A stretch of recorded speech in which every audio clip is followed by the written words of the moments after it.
ஈசனேவும் சேவைக்கே எனை பூசையுடன் ஈந்தேனேயன் ஈசனேவும் சேவைக்கே எனை பூசையுடன் ஈந்தேனே உயிர் தந்தனை ஆட்கொண்ட நேர் தைரியம் தந்துமே நடத்திடும் உயிர் தந்தனை ஆட்கொண்ட நேர் தைரியம் தந்துமே நடத்திடும் ஈசனேவும் சேவைக்கே எனை பூசையுடன் ஈந்தேனே.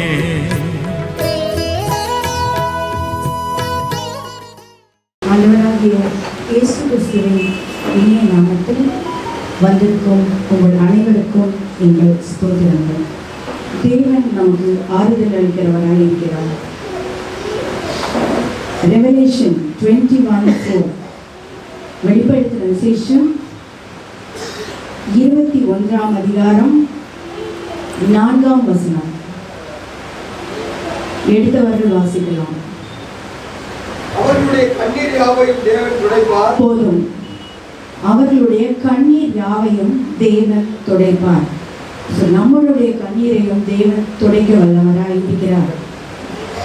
இங்கிலீஷ்ல ரொம்ப அழகா சொல்லியிருக்காங்க. He will wipe away every tear from their eyes.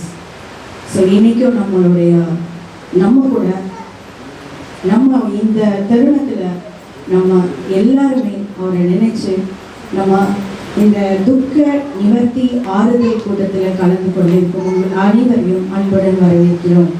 Try not to become a man of success. Rather, try to become a man of value. அதாவது ஒரு மனுஷன் சக்சஸ் ஆகிறது முக்கியம் கிடையாது. ஆனால் அவன் எப்படிப்பட்ட மனிதனாக இருக்கணும்னா நல்ல வேல்யூஸ் இருக்கிற ஒரு மனிதனாக இருக்கணும் தன்னுடைய ஜீவிய காலத்தில். அப்படிப்பட்ட ஒரு மனுஷர் தான் சித்தப்பா. எல்லாருமே சித்தப்பாவை பார்த்து ஒரு விஷயத்தை கற்றுக்கிட்டு இருக்கோம். இன்னைக்கு ஒரு வயதுலையும் ஒரு ஸ்டேஜ்லேயும் எல்லாருமே நம்ம நிறைய செலவிட்டிருக்கோம். ஸோ அந்த பிரகாரம் பார்த்தீங்கன்னா நிறைய விஷயம் நல்ல சின்ன பிள்ளையிலேருந்து நிறைய விஷயங்கள் சித்தப்பாட்டிலேருந்து கற்றுட்ருக்கேன். நம்மளோட இந்த துக்கத்தை இந்த ஆறுதல் படுத்த ஆராதனை பாடல்கள், உண்மையிலேயே ஆராதிக்கிற தேவன், நம்மளுடைய தேவனை நம்ம ஆராதிச்சோம்னா இந்த துக்கங்கள்லாம் நமக்கு கொஞ்சம் ஆண்டவர் நம்மளுடைய ஆறுதல் படுத்துவார் என்று நம்புகிறோம். நம்ம இப்போ கொஞ்ச நேரம் தேவனை ஆராதிக்கலாம்.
எல்லாரும் கொஞ்சம் நேரம் எடுத்துக்கங்க.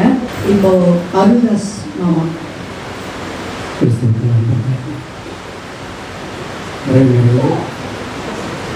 இந்த மீட்டிங்கில் கலந்து கொள்வதற்காக வந்திருக்கின்ற ஒவ்வொரு நண்பர்களும் உங்கள் அனைவருக்கும் கர்த்தராகிய இயேசு கிறிஸ்துவின் நாமத்தினாலே வாழ்த்துக்களை தெரிவித்துக் கொள்கிறேன்.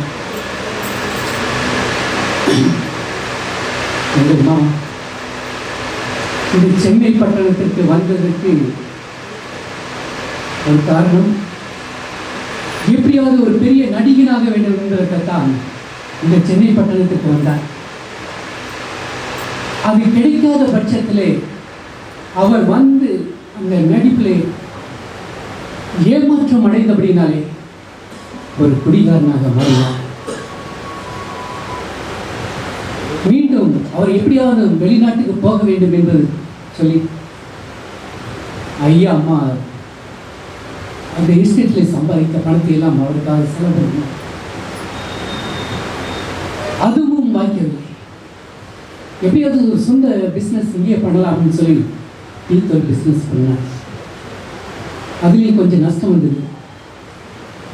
அப்பப்போ உற்றார் உறவினர்களுக்கு கொஞ்சம் ஹெல்ப் பண்ணுவாங்க. மறுபடியும் வந்து கேட்கும்போது யாருக்குமே ஒரு சங்கடம் வரும். அந்த மாதிரியான ஒரு சூழ்நிலையில் ரொம்ப மன வேதனை அடைந்து வந்து சொன்னார், என்னடா எல்லாருமே கைவிட்டாங்க அப்படின்னு சொன்னேன். மாமா நான் சொன்னேன், மாமா எல்லாரும் கைவிடலாம்.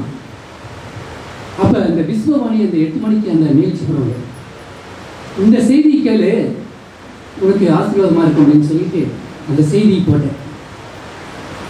இல்லாதவர்களை இருக்கிறவர்களை போல பேர் சொல்லி அழைக்கின்ற தேவன் அப்படின்னு சொல்லி அவர் அந்த டாப்பிக்கில் அவர் பேசினார். பேசினோடனே அவர் எல்லாவற்றையும் மறந்துட்டார், எல்லா கவலையும் விட்டார். தேவன் அழைக்கின்ற அழைப்பை அவர் தெரிந்து கொண்டார். மாமா நீ பயமில்ல, நீ புறப்பட்டு செல், கர்த்தர் உன்னோடு இருக்காரு, பெரிய காரியங்களை செய்வார். நான் சொல்லி அனுப்பி ஜெபம் பண்ணி அனுப்பினேன். அதே மாதத்தில் தான் திருமணம் நடந்தது. அதுக்கு முன்னாடி, திருமணத்திற்கு முன்னாடி அவருடைய பழைய வாழ்க்கையெல்லாம் பார்க்கும்போது தாறுமாறான வாழ்க்கை. ஏன்னா வீட்டில் சொல்லி சாட்சி ரொம்ப நேரம் இழுக்க வேண்டாம், முடிஞ்ச வரையில் 2 நிமிஷத்தில் சொல்லிட்டாங்க. என்னால் என்ன சொல்கிறதுன்னு இப்போ புரியல. அவர் சொல்லணும்னு ஏகப்பட்ட நேரம் ஆகும். அதனால என்னுடைய சிறிய சாட்சியை கொஞ்சம் சுருக்கமாக சொல்கிறேன்.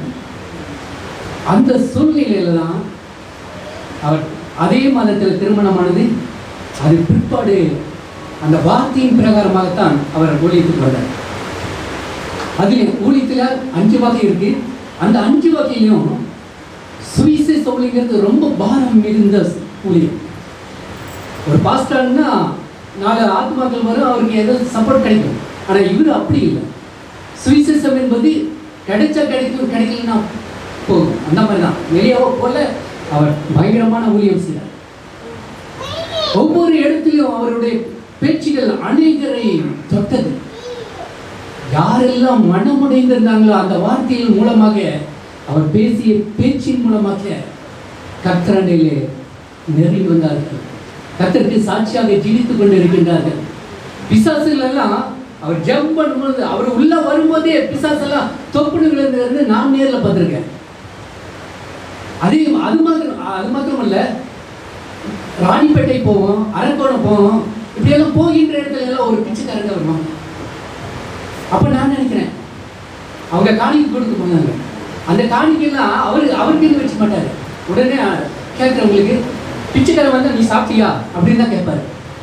சாப்பிடல தீயெல்லாம் வாங்கி கொடுத்து அப்படியெல்லாம் பராமரிப்பார். அந்த அளவுக்கு அவர் உழைத்துல இருந்தார். நாளை தினத்தை பற்றி அவர் கவலையே பட மாட்டார்.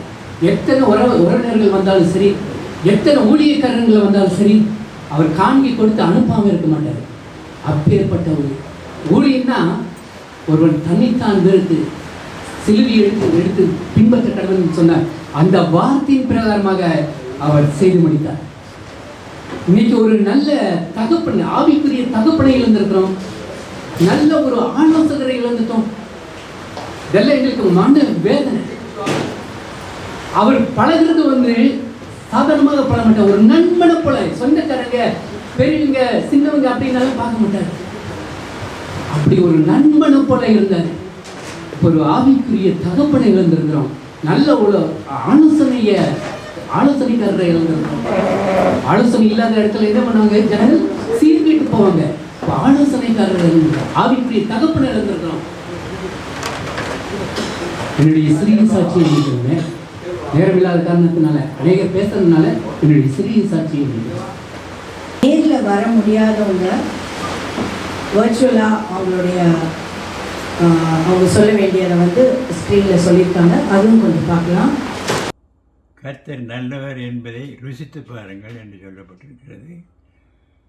விக்டர் மனோகரன் எனக்கு மருமகனாக கொடுக்கப்பட்டு அவர் தன்னுடைய குடும்பத்தை பாதுகாத்து பிள்ளைகளையும் படிக்க வைத்து எல்லா காரியம் செய்திருக்கிறார். சில வேளை நன்றாக அவர் உபவாசம் பண்ணி ஜெபம் பண்ணி வெளிநாட்டுக்கும் போய் அவர் ஊழியம் செய்யக்கூடிய கிருபையை கர்த்தர் கொடுத்திருந்தார். கடைசி வரையிலும் எல்லா காட்டிலும் உற்சாகத்தோடு ஊக்கத்தோடு அவர் எப்பொழுதும் ஒரு காரியத்தை செய்வதென்றால் தீர்மானமாக செய்து முடிப்பார். அவ்விதமாக கர்த்தர் அவரை ஆசீர்வதித்து பாதுகாத்தார். கடைசியிலேயும் கர்த்தருடைய ஆவியிலே நிறைந்து அவரை துதித்து பாடி கீர்த்தனம் பண்ணி அவர் கர்த்தர் எடுத்துக்கொள்ளப்பட்டார். அவர் செய்த நன்மைகள் எல்லாவற்றிற்கும் கர்த்தருக்கு ஸ்தோத்திரம் செலுத்துகிறேன். கர்த்தருக்கு ஸ்தோத்திரம். சகோதரன் விக்டர் மனோகரனை பற்றி கர்த்தர் எனக்கு ஒரு சில வார்த்தையில் சொல்ல தந்த இந்த தருணத்துக்காக நான் கர்த்தரை ஸ்தோத்திரிக்கிறேன். அவர் என்னுடைய தங்கச்சியிட புருஷனாக இருந்து அவ்வளோ காலம் பார்த்து அந்த குடும்பத்துக்கு ஒரு நல்ல ஒரு தகப்பனாக இருந்தபடியாக நான் கர்த்தரை ஸ்தோத்திரம் பண்ணுறேன். அது மாத்திரமில்லை, எங்களுக்கு சில பிரச்சனைகள் இங்கே வந்தபோது நான் அவரை கூப்பிட்டு ஜெபம் பண்ணும்போது மிகவும் மனதுக்கு ஆறுதலாக அவர் எங்களோட பேசி அழுது எங்களுக்காக ஜெபம் பண்ணார். அதே நேரம் அடுத்த நாளே எனக்கு கர்த்தர் அந்த எண்ணத்துக்காக ஜெபம் பண்ணமோ அதிலிருந்து கர்த்தர் எனக்கு விடுதலையும் தந்திருக்கிறார். அது மாத்திரமில்லை, கடைசி வரைக்கும் அவர் கர்த்தருக்கு ஒரு யுத்த வீரனாக கர்த்தருக்காக ஊழியம் செய்து பிரசங்கம் பண்ணி எத்தனையோ பேரை கடவுளுக்குள்ளே கொண்டு அவர் ஒரு நல்ல ஒரு ஊழியக்காரனாக இருந்து தன்னை உருவாக்கிய கடவுள்கிட்ட அவர் போய் சேர்ந்துட்டார். அதே மாதிரி நாங்களும் எங்களை பரிசுத்தப்படுத்தி கர்த்தருடைய வருகைக்கு நாங்கள் எங்களை ஆயத்தப்படுத்துவோம். எங்களோட வாழ்க்கைக்குள்ள அவரை கொண்டு அவர் மூலம் செய்த எல்லா நன்மைகளுக்காக நான் கர்த்தரை ஸ்தோத்திரம் பண்ணுறேன். Praise the Lord. கர்த்தருடைய பரிசுத்த நாமத்துக்கு ஸ்தோத்திரம். என்னுடைய பெயர் ஹெரல்ட். என்னை பேபி என்று அழைப்பார்கள். நான் குடும்பத்தில் இளையவனாக இருப்பதன்படியார். நான் ஜீவியினுடைய தம்பி ஜெர்மனியிலிருந்து உங்களுடன் பேசுகின்றேன். உங்களோடு விக்டரனுடைய சில நினைவுகளை பகிர்ந்து கொள்வதில் சந்தோஷம் அடைகின்றேன். இங்கு வந்திருக்கும் யாவருக்கும் என்னுடைய நன்றிகள். உங்களை நான் இயேசு கிறிஸ்து நாமத்தில் வாழ்த்துகிறேன். 97ஆம் ஆண்டு விக்டரனை ஜீவியினுடைய திருமணத்துக்கு வந்திருந்த பொழுது அவருடைய அம்மா அப்பா, அவருடைய அக்காமார், அவருடைய சில பிள்ளைகள், அண்ணாவினுடைய பிள்ளைகள் எல்லாரையும் நான் சந்தித்தேன். இன்னும் அதற்கு பிறகு 2004ஆம் ஆண்டு என்னுடைய திருமணத்தின் போதும் அங்கு நான் வந்திருந்து ஒரு சில நாட்கள் அவருடன் நான் பழகக்கூடிய சந்தர்ப்பம் எனக்கு கிடைத்தது. அதன் பின்னராக 2007ஆம் ஆண்டும் நான் அங்கு வந்து 2 நாட்கள் தங்கியிருந்தேன். இனிமையாக பழகக்கூடியவர்கள், உங்களுக்கு நான் அவரை பற்றி சொல்ல தேவையில்லை. கனிவான முகத்தோடு கனிவாக பேசக்கூடியவர். எங்களுக்கு எப்பொழுது ஜெப தேவைகள் இருந்தாலும் அவருடன் நாங்கள் பேசி அவருடன் நாங்கள் ஜெபித்து ஆறுதல் அடைவோம். எங்களை வாழ்த்தக்கூடியவர். எங்கள் பிள்ளைகள் எதுவும் செய்தாலும் வாழ்த்தி அன்பாக பேசக்கூடிய ஒருவர். கர்த்தத்தாமே அவரை எங்களுக்கு ஒரு மூத்த அண்ணனாக தந்ததுக்கு மேற்ற நேரத்திலே அவருடைய சித்தத்தின்படி அவரை எடுத்துக்கொண்டதுக்காக நான் கர்த்தரை ஸ்தோத்திரிக்கின்றேன். இந்த வேளையில் அவருக்கு விருப்பமான பாடல்களில் ஒன்றான ஒரு பாடலின் பல்லவியையும் சரணத்தையும் நான் பாட விரும்புகின்றேன். உள்ளமெல்லாம் உருகுதையோ புத்தமனை நினைக்கையிலே உண்மையல்லா வேறே தெய்வம் உண்மையா இங்கில்லையே. கள்ளரென்று தள்ளிடாமல் அள்ளி என்னை அழைத்தவா சொல்லடங்கா நேசத்தாலே சொந்தமாக்கி கொண்டீரே சொந்தமாக்கி கொண்டீரே. இந்த வேளையில் வந்திருந்த யாவருக்கும் உறவினர்கள், நண்பர்கள், விசுவாசிகள், ஊழியக்காரர்கள் யாவருக்கும் என்னுடைய நன்றியை தெரிவித்துக் கொள்கிறேன். விசேஷமாக இந்த நிகழ்விற்கும் ஜீவனுடைய குடும்பத்திற்கும் பலர் உதவி இருக்கிறீர்கள். அவர்களுக்கு நன்றி. உங்கள் உதவி, உங்களுடைய அன்பு தொடர்ந்து இருக்கட்டும். விசேஷமாக மனோஜிற்கும் நான் நன்றிகளை தெரிவித்துக் கொள்ள பல்வேறு விதங்களிலே அவர்களுக்கு உதவி செய்தபடியாக மீண்டும் நான் உங்களை நேரில் சந்திக்கும் வரையில் உங்களிடமிருந்து நான் விடைபெற்றுக் கொள்கிறேன். கர்த்தத்தாமே எல்லாரையும் ஆசீர்வதிப்பாராக. ஆமென். கர்த்தருக்கு ஸ்தோத்திரம் உண்டாவதாக. அன்பு சகோதரன் விக்டரை குறித்து ஒரு சில வார்த்தைகள் உங்களோடு பகிர்ந்து கொள்வதற்கு தேவன் தாம் இந்த சந்தர்ப்பத்தை ஏற்படுத்தி தந்ததற்காக நான் என் தேவனை ஸ்தோத்தரிக்கின்றேன். விக்டர் பழகுவதற்கு மிகவும் மென்மையானவர். 20 ஆண்டுகளுக்கு முன்பதாக நான் ஜெர்மன் தேசத்திலிருந்து இந்தியா வந்திருந்த பொழுது ஒரு வார காலம் நான் விக்டருடன் தங்கியிருந்தேன். அந்த நேரத்தில் பல இடங்களுக்கு அவர் என்னை கூட்டிச் சென்றார். தன்னுடைய ஊழியத்தை குறித்து மிகவும் பாரப்பட்டவராக என்னோட சில காரியங்களை பகிர்ந்து கொண்டார். பின்னைய நாட்களில் அவர் தன்னுடைய ஊழியத்திற்கு நியூ டெஸ்டமென்ட் மிரக்கல் மினிஸ்ட்ரீஸ் என்ற பெயர் வைத்திருந்ததை நீங்கள் யாவரும் அறிவீர்கள். அவருடைய வாழ்க்கை கூட தொடக்கத்திலிருந்து முடிவு பரியந்தம் தேவன் அவருடைய வாழ்க்கை மிரக்கல் அற்புதமாகவே நடத்தியிருந்தார். இலங்கையிலும் இந்தியாவிலும் தேவன் அவர் வல்லமாக பாவித்திருந்தார். கர்த்தர் அவர் கொடுத்ததான 3 பிள்ளைகளும் தாளந்த நிறைந்ததாக கர்த்தர் கொடுத்திருக்கிறார்.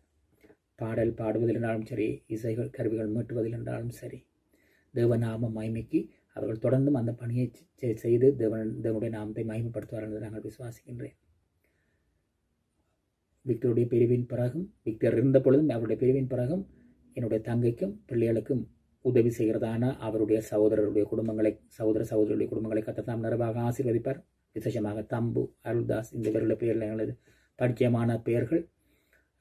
சுகத்துகங்கள் அவர்கள் பங்கு கொண்டிருக்கிறார்கள். கர்த்தர் உங்களை ஆசீர்வதிப்பார். அது மாத்திரமல்ல, விக்டர் தன்னுடைய ஊழியத்தை செய்ததான சபைகள், அவருக்கு ஒத்தாசையாக இருந்த வேறு சபைகளை சேர்ந்த தேவ ஊழியர்கள், விசுவாசிகள், சுற்றத்தார், அயலகத்தார் அனைவரையும் கர்த்தர் ஆசீர்வதிப்பார்.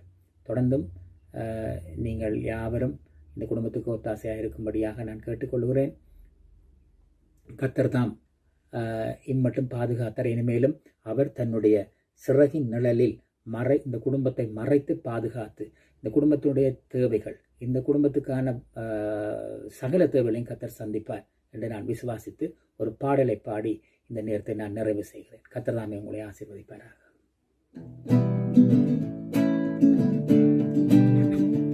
என் உள்ளம் நன்றியால் நிறைந்தே என் தேவனில் மகிழ்ந்திடுதே.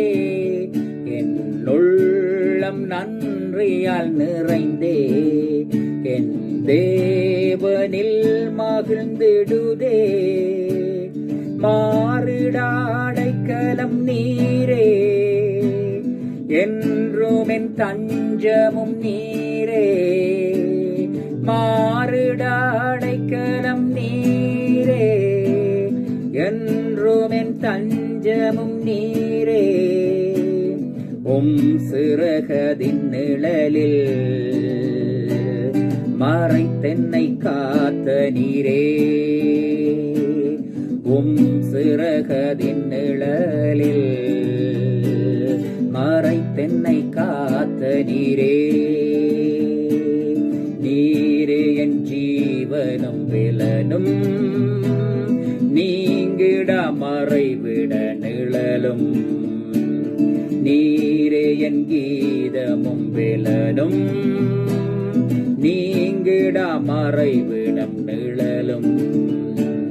இயேசுவே நீரெந்தன் ஜீவனின் ஊற்றே, என்றும் என் புகலிடமே. இயேசுவே நீர் எந்தன் ஜீவனின் ஊற்றே என்றும் என் புகழிடமே. அன்பின் தகப்பனே இயேசு சுவாமி, இந்த நேரத்தில் நாங்கள் எல்லாரும் சகோதரங்களாக வேற நாடுகளில் இருந்தாலும் ஆண்டவரே, சகோதரன் விக்டருடைய குடும்பத்தாரோடு, என் தங்கையின் பிள்ளைகளோடும், அங்கே இருக்கிறதான அவர்களுடைய உறவினர்களோடு, அக்கம் பக்கத்தாரோடு, அங்கே இருக்கிற தேவ ஊழியர்களோடு ஒரு சொற்ப நேரத்தை நாங்கள் இந்த வீடியோ மூலம் தொடர்பு கொள்ள இருந்த அந்த கிருபைக்காகவும் நாங்கள் ஸ்தோத்திரிக்கிறோம் ஐயா. உமக்கு கூடான கூடி நன்றிகளை தெரிவிக்கிறோம் சுவாமி. ராஜனே, தகப்பனே, தொடர்ந்து இந்த குடும்பத்தை நீர் பாதுகாத்துக் கொள்ளும் சுவாமி. இந்த குடும்பத்துக்கு உதவி செய்கிற எல்லாரையும் நீர் ஆசீர்வதித்தள்ளும் சுவாமி. ராஜனே, தகப்பனே, உங்களுடைய சிறகளின் நிழலில் இவர்களை மறைத்து பாதுகாத்துக் கொண்டு இவர்களுடைய இருதயத்தின் வாஞ்சிகளை ஏற்ற நேரத்தில் நீர் நிறைவாக்கி உங்களை வழிநடத்தும் என்று கெஞ்சி கேட்கிறேன் சுவாமி. ஆண்டவரே, நீர் ஒரு சந்தர்ப்பத்தை நேரத்தை நீர் வைத்திருந்தார். நாங்கள் எல்லாரும் ஒருத்தர் மோத்துகமாக சந்திக்கும் மட்டும் எங்கள் ஒவ்வொருடைய ஆவி ஆத்மா சரத்தையும் திருக்கரத்தில் ஒப்படைத்து நேசர் இயேசு கிறிஸ்துவின் நாமத்தில் இந்த ஜெபத்தை ஏறெடுத்து நிற்கிறேன் பரலோகத்தின் பரிசுத்த பிதாவே. ஆமேன். God bless you. Praise the Lord. இந்த டெஸ்ட்மனி அங்கிளை பற்றி பேசுகிறதுக்கு எனக்கு வாய்ப்பு கொடுத்த தேவனுக்கும் குடும்பத்தாருக்கும் நான் நன்றி செலுத்திக்கிறேன். விக்டர் அங்கிள் வந்து எனக்கு எப்படி தெரியும்னா, என்னோடய ஹஸ்பண்டோட ஃப்ரெண்ட் வந்து மனோஜ் அண்ணன். ஸோ 2 பேர் சின்ன வயசுலேருந்தே ஃப்ரெண்ட்ஸு. ஸோ அப்படி தான் அங்கிள் எனக்கு வந்து திருமணத்துக்கு அப்புறம் எனக்கு தெரிய வந்தது. என்னோடய ஹஸ்பண்டுக்கும் ஞானஸ்தானம் கொடுத்தது அங்கிள் தான். என்னோடய திருமண காரியங்கள் அரேஞ்ச் பண்ண முதல் என் பிள்ளை பிறந்தது. என் லைஃப்பில் எங்களோட ஃபேமிலியில் நடந்த எல்லா நல் விஷயங்கள், சுகமான காரியங்கள், எவ்வளோ போராட்டங்கள் இருந்தப்போ அங்கிள் தான் எங்களுக்கு எல்லாவற்றிலும் ஃப்ரண்ட்டில் வந்து நிற்பார். எல்லா விஷயத்துலையுமே எனக்கு ஒரு பெரிய ஒரு சப்போர்ட். எந்த நேரம் நான் ஃபோன் பண்ணாலும் ஃபோனில் என்னோட அதிகமாக பேசுவார். தேவனுடைய வார்த்தையை சொல்லி தான் வந்து என்னை ஆறுதல் படுத்துவார், என்னை பலப்படுத்துவார். இந்த 10 years ஆஃப் மேரேஜ் லைஃப்பில் அங்கிளோட prayer has been a great support to me. என்னை வந்து ரொம்ப வந்து வார்த்தைக்குள்ளே என்னை வழி நடத்தினார். நான் வந்து பைபிள் ஸ்டடி எடுக்கணும் அதுன்றது அவரோட வாஞ்சை. அதை நான் திரும்ப தொடங்கியிருக்கேன். லாஸ்ட்டாக அங்கிளோட ஃபெப்ரவரியில் நான் பேசினப்போ, பைபிள் ஸ்டடி திரும்பி இந்த இயர் நாங்கள் ஸ்டார்ட் பண்ணப்போ அங்கிள் வந்து அவ்வளோ சந்தோஷப்பட்டார். அம்மா, வார்த்தைம்மா, கடவுளோட வார்த்தை நிறைய பேர் கேட்கணுமா. அவர் வந்து அவரோட வீட்டை கொடுத்தாரு. நம்ம இங்கே நடத்தலாம். அவர் கடந்து போகிற சூழ்நிலை, அவர் போகிற பிரச்சனையில் அவரோட வீட்டை எனக்காக நீங்கள் ஊழியத்துக்கு நீங்கள் பயன்படுத்துங்கம்மா, நம்ம இங்கே பண்ணலாம் அப்படின்னு சொல்லிட்டு அந்த ஒரு ஓப்பன் மைண்ட். அது எத்தனை பேருக்கு அந்த மாதிரி ஒரு ஓப்பன் ஹார்ட் இருக்கும்னு தெரியல. ஏன்னா அவங்கவுங்களுக்கு அவங்களோட பிரச்சனை தான் தெரியும். பட் ஆனால் அவர் வந்து அவ்வளோ பிரச்சனையில் இருந்தாலும் அவர் வந்து தேவனுக்காக எப்போவுமே ஏதாச்சும் ஒன்று செஞ்சுக்கிட்டே இருக்கணுன்றது அவரோட வாஞ்சை. அங்கிள் அதே மாதிரி என்னோடய லைஃப்பில் வந்து ஒரு பெரிய எனக்கு ஒரு பெரிய ப்ரேயர் சப்போர்ட். என் லைஃப் எனக்காக நிறைய ஜெபம் பண்ணியிருக்காரு. ஜெபம்னா ஒவ்வொரு வாட்டி நான் பேசும்போது எனக்காக கண்ணீர் விட்டு ஜெபம் பண்ணுற ஒரு தேவ மனுஷன். இரவும் பகலும் சொல்வார், அம்மா உங்களுக்காக நான் ஜெபம் பண்ணுறேம்மா, உங்களுக்காக நான் ஜெபம் பண்ணுறேம்மா, உங்களுக்காக நான் ஜெபம் பண்ணிகிட்ருக்கேம்மா. தேவன் எல்லாவற்றையும் மாற்றுவார்மா. அதே மாதிரி அங்கிள்காக நிறைய ஜெபம் பண்ணியிருக்கோம். கடைசி அங்கிள் அவர் கடந்து போகிற பாதையில் கூட சுவாமி வந்து எங்களுக்கு ஒரு நன்மை செய்வார் அப்படின்னு எதிர்பார்த்தோம். பட் தேவன் அதுக்கு மேலாக அவரோட வாழ்க்கையில் நன்மை தான் செஞ்சுருக்கார். இன்று அவர் வந்து தேவனோட சமாதானத்தில் இளைப்பாரி கொண்டு இருக்கிறார். அவர் ஓடின ஓட்டம் எப்போவுமே அவர் இந்த பூமியில் இருக்கும்போது சொல்வார், அம்மா நீங்கள் எல்லோரும் சேர்ந்து ஊழியம் பண்ணணும், வாங்க நம்ம போகணும், இது பண்ணணும், அது பண்ணணும்னு சொன்னார். ஆனால் அவர் இருக்கும்போது நாங்கள் வந்து அதை செட்டப் பண்ணிட்டோம் தான் நாங்கள் சொல்கிறோம். அவர் சொன்ன வார்த்தையை அவரோட பிள்ளைகளாக அதை செய்யணுன்றது நாங்கள் இந்த இடத்துல நாங்கள் சொல்லிக்கிறோம். அது அவருக்கு அதை செலுத்துகிற ஒரு மரியாதை, தேவனுக்கு கொடுக்குற ஒரு கணம். அதே போல் அங்கிள் அவரோட வார்த்தைகள் மற்றவர்களுக்கு போல் அந்த பட்டர் ஸ்பீச்சுன்னு சொல்லுவாங்க, அந்த மாதிரிலாம் இருக்காது. ரெபேக்கா இது தப்புமா, நீ இப்படி பேசக்கூடாது, நீ இப்படி தான் நடக்கணும், இந்த மாதிரி தான் பண்ணணும் அப்படின்றது அவர் வந்து வெரி ஓப்பனாகவே பேசுவார். ஆனால் வேத வசனத்தை வைத்து தான் அவர் கண்டிக்கிறதும் இருக்கும். அப்போ அதை கேட்டு நான் திரும்பி அங்கிள் நான் இப்படி சாரிங்க அங்கிள் நான் இது இதுமாக பண்ணியிருக்கக்கூடாது அப்படின்னு சொன்னால், சரிம்மா நீ மாற்றிக்கோ அப்படின்னு சொல்லி அந்த காரியங்களை நான் பண்ணும்போது அவர்கிட்ட அதுக்கும் தேவனுடைய வார்த்தையை வைத்து தான் அவர் வந்து என்னோட பேசுவார். ஸோ என்னோடய லைஃப்பில் வந்து ஒரு பெரிய சப்போர்ட் அவர் இல்லைன்றது என்னால் ஏற்றுக்கொள்ள முடியல. ஏன்னா என் தகப்பனை நான் வந்து 6 வயசில் இழந்தேன். அதுக்கப்புறம் அங்கிள் வந்து எனக்கு ஒரு பெரிய ஒரு சப்போர்ட் இருந்திருக்காரு 10 years. இப்போ அவர் இல்லைன்றது ஒரு பெரிய எனக்கு ஒரு பெரிய இழப்பு தான்.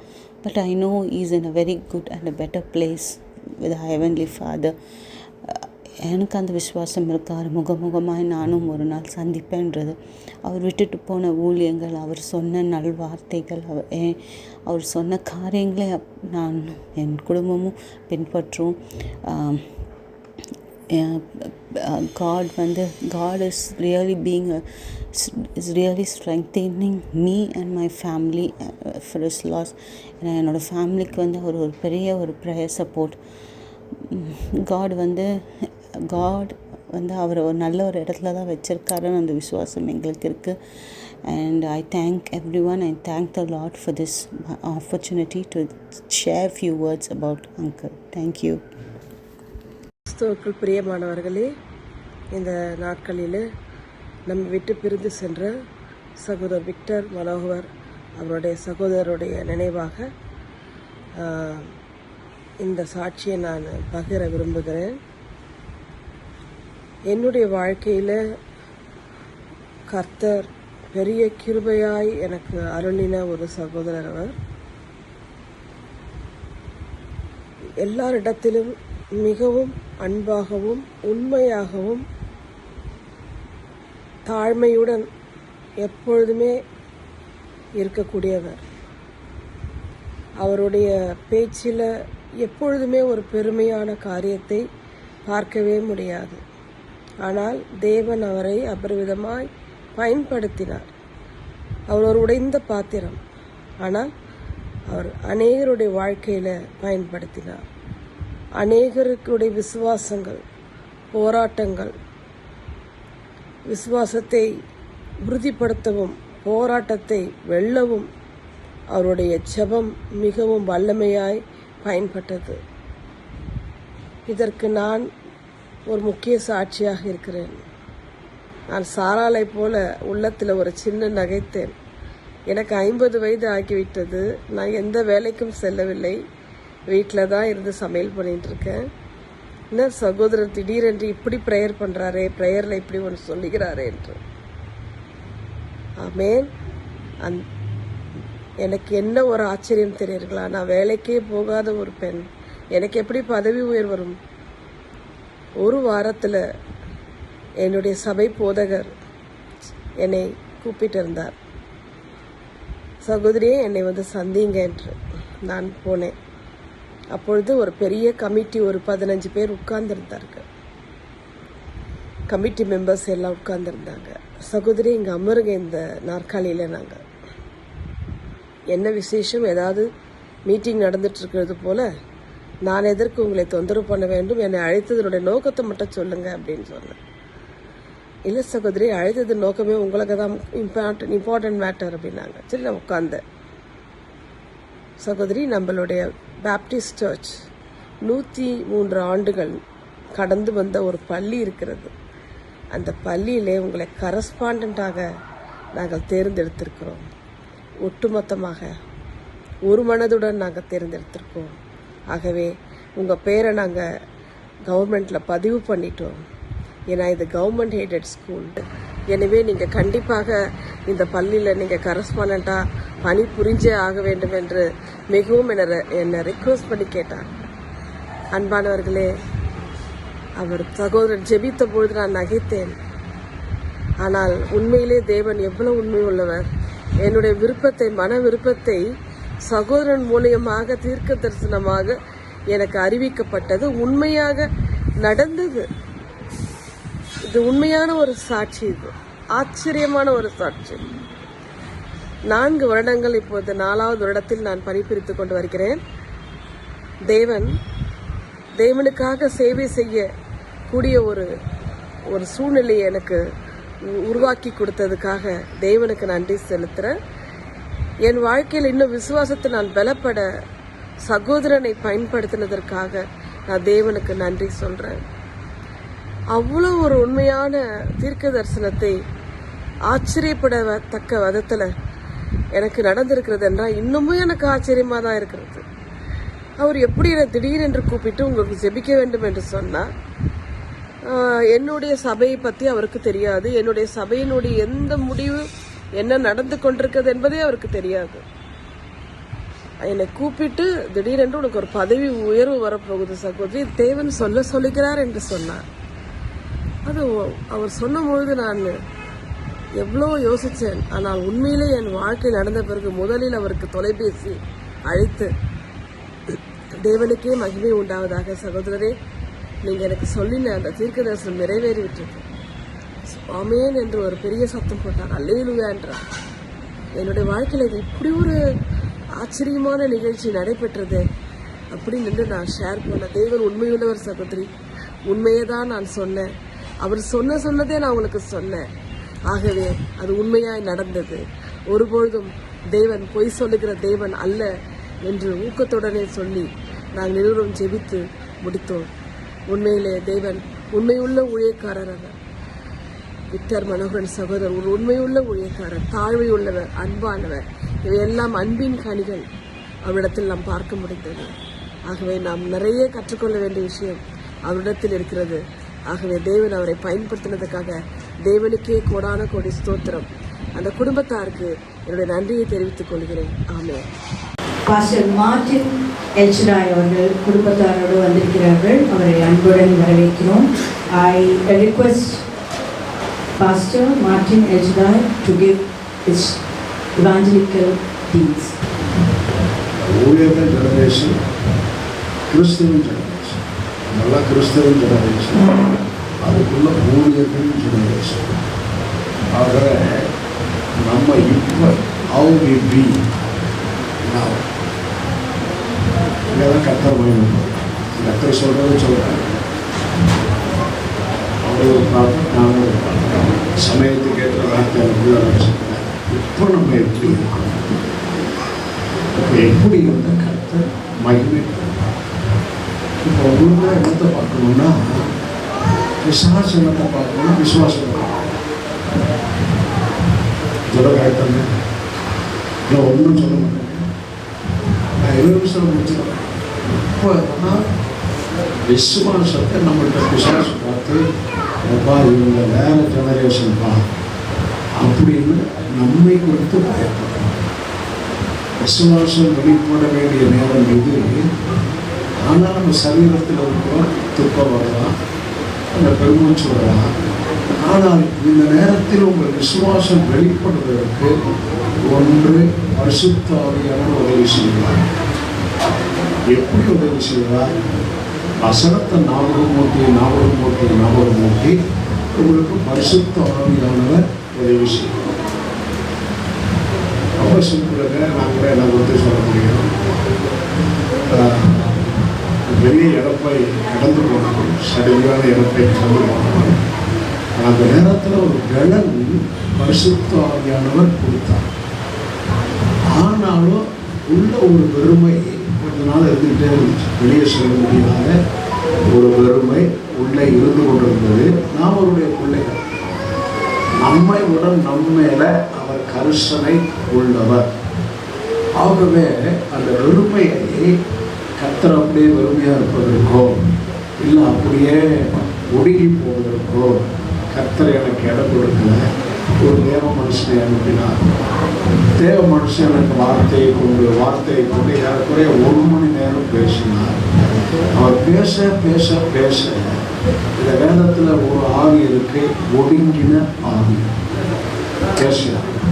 ஒடுங்கின ஆவிக்கு பதிலாக துதியின் வஸ்திரத்தை அப்படியே கொடுத்துட்டார். எப்படி? அவர் பேசிய வார்த்தை, அவர் பேசிய வார்த்தை ஒடுங்கின ஆவியை அப்படியே விடுவித்து துதியின் வஸ்திரத்தை கர்த்தர் கொடுத்தார். எல்லாருக்கும் சொல்கிறேன், அருமையான சாம் அம்மா குடும்பத்தாருக்கும் சொல்கிறேன், இந்த நேரத்தில் உங்களுக்கு துதியின் வஸ்திரத்தை அவர் கொடுப்பார். சாம்பலுக்கு பதிலாக சிங்காரத்தை தருவார். துயரத்துக்கு பதிலாக ஆனந்த தைலத்தை தருவார். நீங்கள் கர்த்தருடைய நீதியின் விருட்சங்கள் எண்ணப்படுவீர்கள். அதுக்கு கீழே தான் வருது உன் சந்ததியார். உன் சந்ததியார்னே வருது. அப்போ விக்டர் மனோகரம் சந்ததியார் ஜாதிகள் நடுவிலும் ஜனங்கள் நடுவிலும் அறியப்பட்டு இருப்பார்கள். விக்டர் மனோகரம் சந்ததியார் பார்க்கிற யாவரும், நம்ம அவங்களையும் நம்ம பிள்ளைகளையும் பார்க்கிற யாவரும் இவர்கள் ஆசீர்வதிக்கப்பட்ட சந்ததியார் என்று அறிந்து கொள்வார்கள். ஏனென்றால் நாம் கிரைஸ்ட் ஜெனரேஷன், ஆபிரகாம் ஜெனரேஷன். நமக்கு வார்த்தையும் வாக்கு தத்துவமும் தொடர்ந்து ஆவியானவர் நமக்கு ஞாபகம் ஊட்டி நம்மை இனிமேல் அடுத்த நிலைமையில எல்லாரும் பார்க்கும்போது ஆசீர்வாதமாகத்தான் நம்மை பார்ப்போம். குறைகளை யாருமே பார்க்க முடியாது. இப்போ இருந்த நிலைமைக்கு மேல, அவர் இருந்த நிலைமையில் பொருளாதாரம் எப்படி இருந்துச்சோ, அவர் இருந்த நிலைமையில் கொடுமை எப்படி இருந்துச்சோ, அதற்கு மேலேயே ஆசீர்வாதத்தை ஜனங்கள் பார்ப்பார்கள். ஏனென்றால் கர்த்தர் நமக்கு வார்த்தை சொல்லியிருக்கிறார், என் ஜனங்கள் ஒருபோதும் வெட்கப்பட்டு போவது இல்லைன்னா இல்லை. வேதத்தில் எண்ணாமத்தில் நினைக்கிறேன், கர்த்தர் 3 வார்த்தை சொன்னார், உங்களை ஆசீர்வதிக்க, குடும்பத்தில் ஆசீர்வதிக்க. பொதுவாக எல்லாருக்கும் சொன்னேன். முதலாவது வீட்டுக்கு லேவியனை கூப்பிடு, 2வது விதவையை கூப்பிடு, 3வது திக்கற்றவர்களை கூப்பிடு, அவர்களுக்கு ஆகாரம் கொடு, அப்பொழுது நான் உன்னை ஆசீர்வதிப்பேன். இந்த 3 லிஸ்ட்டில் கூட முதலாவது ஊழியனை தான் வச்சுக்கேன். ஊழியனை கூப்பிட்டு ஆகாரம் கொடு, விதவைக்கு ஆகாரம் கொடு, திக்கற்றவனுக்கு ஆகாரம் கொடு, அப்போது நான் உன்னை ஆசீர்வதிப்பேன் என்று கர்த்தர் சொல்லியிருக்கிறார். ஆகவே தேவனுடைய மனதில் முதலாவது அவருக்கு ஊழியம் செய்தவர்கள் தான் ஃபஸ்ட்டு இருக்கிறாங்க. இப்போது ஊழியம் செஞ்சு கொண்டிருக்கிறவங்க தான் ஃபஸ்ட்டு இருக்கிறாங்க. ஆகவே இயேசு யோவான் சுவிசேஷம் 12ஆம் அதிகாரத்தில் தன் மரணத்தை குறித்து பேசுகிறார். கோதுமை மடியானது நிலத்தில் வந்து சாகவிட்டால் தளித்திருக்கும், செத்தவையாகில் மிகுந்த நலனை கொடுக்கும் பேசிட்டு கீழே என்ன சொல்கிறார்? ஒருவன் எனக்கு ஊழியம் செய்தார். பிதாவானவர் மரணத்துக்கு முன்னால் சொன்ன வார்த்தை, மரணத்துக்கு முன்னால் சொன்ன வார்த்தை, ஒருவன் எனக்கு ஊழியம் செய்தால் பிதாவானவர் அவனை கனம் பண்ணுவார். ஒன்று. மரணத்துக்கு முன்னால் சொன்ன வார்த்தை, உங்கள் இருதயம் கலங்காதிருப்பதாக, தேவனிடத்தில் விசுவாசமாயிருங்கள், என்னிடத்திலும் விசுவாசமார்கள். நான் போகிறேன், உங்களுக்கு ஒரு ஸ்தலத்தை ஆயத்தம் செய்து பின்பு நான் இருக்கிற இடத்தில் நீங்களும் இருக்கும்படி திரும்ப வந்து உங்களை சேர்த்துக்கொள். மறுபடியும் மரணத்துக்கு முன்னால் அவர் சொன்ன வார்த்தை ரொம்ப முக்கியம்.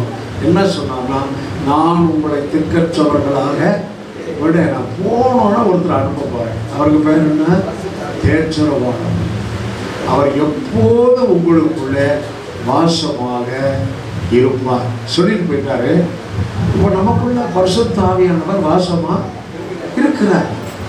சரி, இன்னும் போறதுக்கு முன்னால அவர் முக்கியமாக சொன்னாரு, உலகத்தின் முடிவு பரியந்தம் சகல நாட்களிலும் உங்களுடனே கூட இருக்கிறேன். சகல நாட்கள் உங்களுடனே கூட இருக்கிறேன் என்றுதான் அவர் சொல்லிட்டு போயிட்டார். இருக்கிறேன் என்றால் என்ன தெரியுமா? அவர் பிரசன்னம். அப்ப நீங்களும் நானும் என்ன பிரச்சனையாக இருந்தாலும், என்ன தேவையாக இருந்தாலும், என்ன நெருக்கமாக இருந்தாலும், என்ன விசாலமாக இருந்தாலும், அந்த அவர் பிரசன்னத்தை உணர்ந்து நம்ம வாழ வாழ வாழ குறைவில்லாமல் இருப்போம். அது ரொம்ப ரொம்ப ஆச்சரியமாக நடத்துவார், அற்புதமாக நடத்துவார். எங்கள் சபையில் ஒரு விடம், அந்த ஊழிய ஆரம்பத்தில் ஒரு விடம், அவங்க ஆண்டின்னு தான் எல்லாம் கூப்பிடுவாங்க. கணவன் பயங்கரமான அசுத்தாவி உள்ளே போகவே முடியாது. அவங்க சபைக்கு தான் வந்து இருந்தாங்க. ஆனால் அவங்க கர்த்தரை விசுவாசமாக பிடிச்சிக்கிட்டாங்க. நீட்டாக ட்ரெஸ் பண்ணணும். அவங்க ட்ரெஸ்ஸை பார்த்தா, அவங்க முகத்தை பார்த்தா, அவங்களுக்கு இருக்கிற பிரச்சனைக்கும் அவங்க ட்ரெஸ்ஸையும் முகத்தையும் பார்த்தா நமக்கு ஆச்சரியமாக இருக்கும். நீட்டாக ட்ரெஸ் பண்ணுவாங்க, முகம் பிரகாசமாக இருக்கும். நான் அவங்க வீட்டுக்கு போனால் பூஸ்ட்டு தான் கொடுப்பேன். நான் ஊழியத்துக்கு வந்த புதுசில் சொல்கிறேன். அந்த காலத்தில் 30 வருஷத்துக்கு முன்னால் நான் 79 ஊழியத்துக்கு வந்தேன். அப்போ நீங்கள் பார்த்துக்கலாம். அவங்க 82 எங்கள் சபையில் இருந்தாங்க. நான் சொன்னேன், ஆண்டி உங்கள் வீட்டில் தான் ஆண்டி பூஸ்ட்டு கொடுக்குறீங்க அப்படின்னு. அவங்களுக்கு தசம்பாகம் அப்போ 25 ரூபா வரும்னு நினைக்கிறேன். அந்த 2 ரூபா 50 காசு ஒரு பேப்பரில் மடிச்சுட்டு காணிக்கலை போடுவோம். அப்புறம் சொல்லுவாங்க, தம்பி எந்திக்கிறதுக்கு அந்த பக்கத்தில் மசூதியில் சங்கு ஊதன பிறகு எந்திரிச்சா எனக்கு ரொம்ப வெக்கமாக இருக்கும். ஆனால் அவன் எந்திரிக்கிறதுக்கு முன்னால் நான் எந்திரிக்கிறேன். இதாங்க சாட்சி. இதெல்லாம் நம்ம பலம் இல்லை. ஒரு இழப்புன்னு வந்தோடனே, தேவைன்னு வந்தோடனே, நெருக்கம்னு வந்தோடனே அந்த நேரத்தில் ஆவியானவருடைய பலம். எத்தனை புரிஞ்சுட்டீங்க?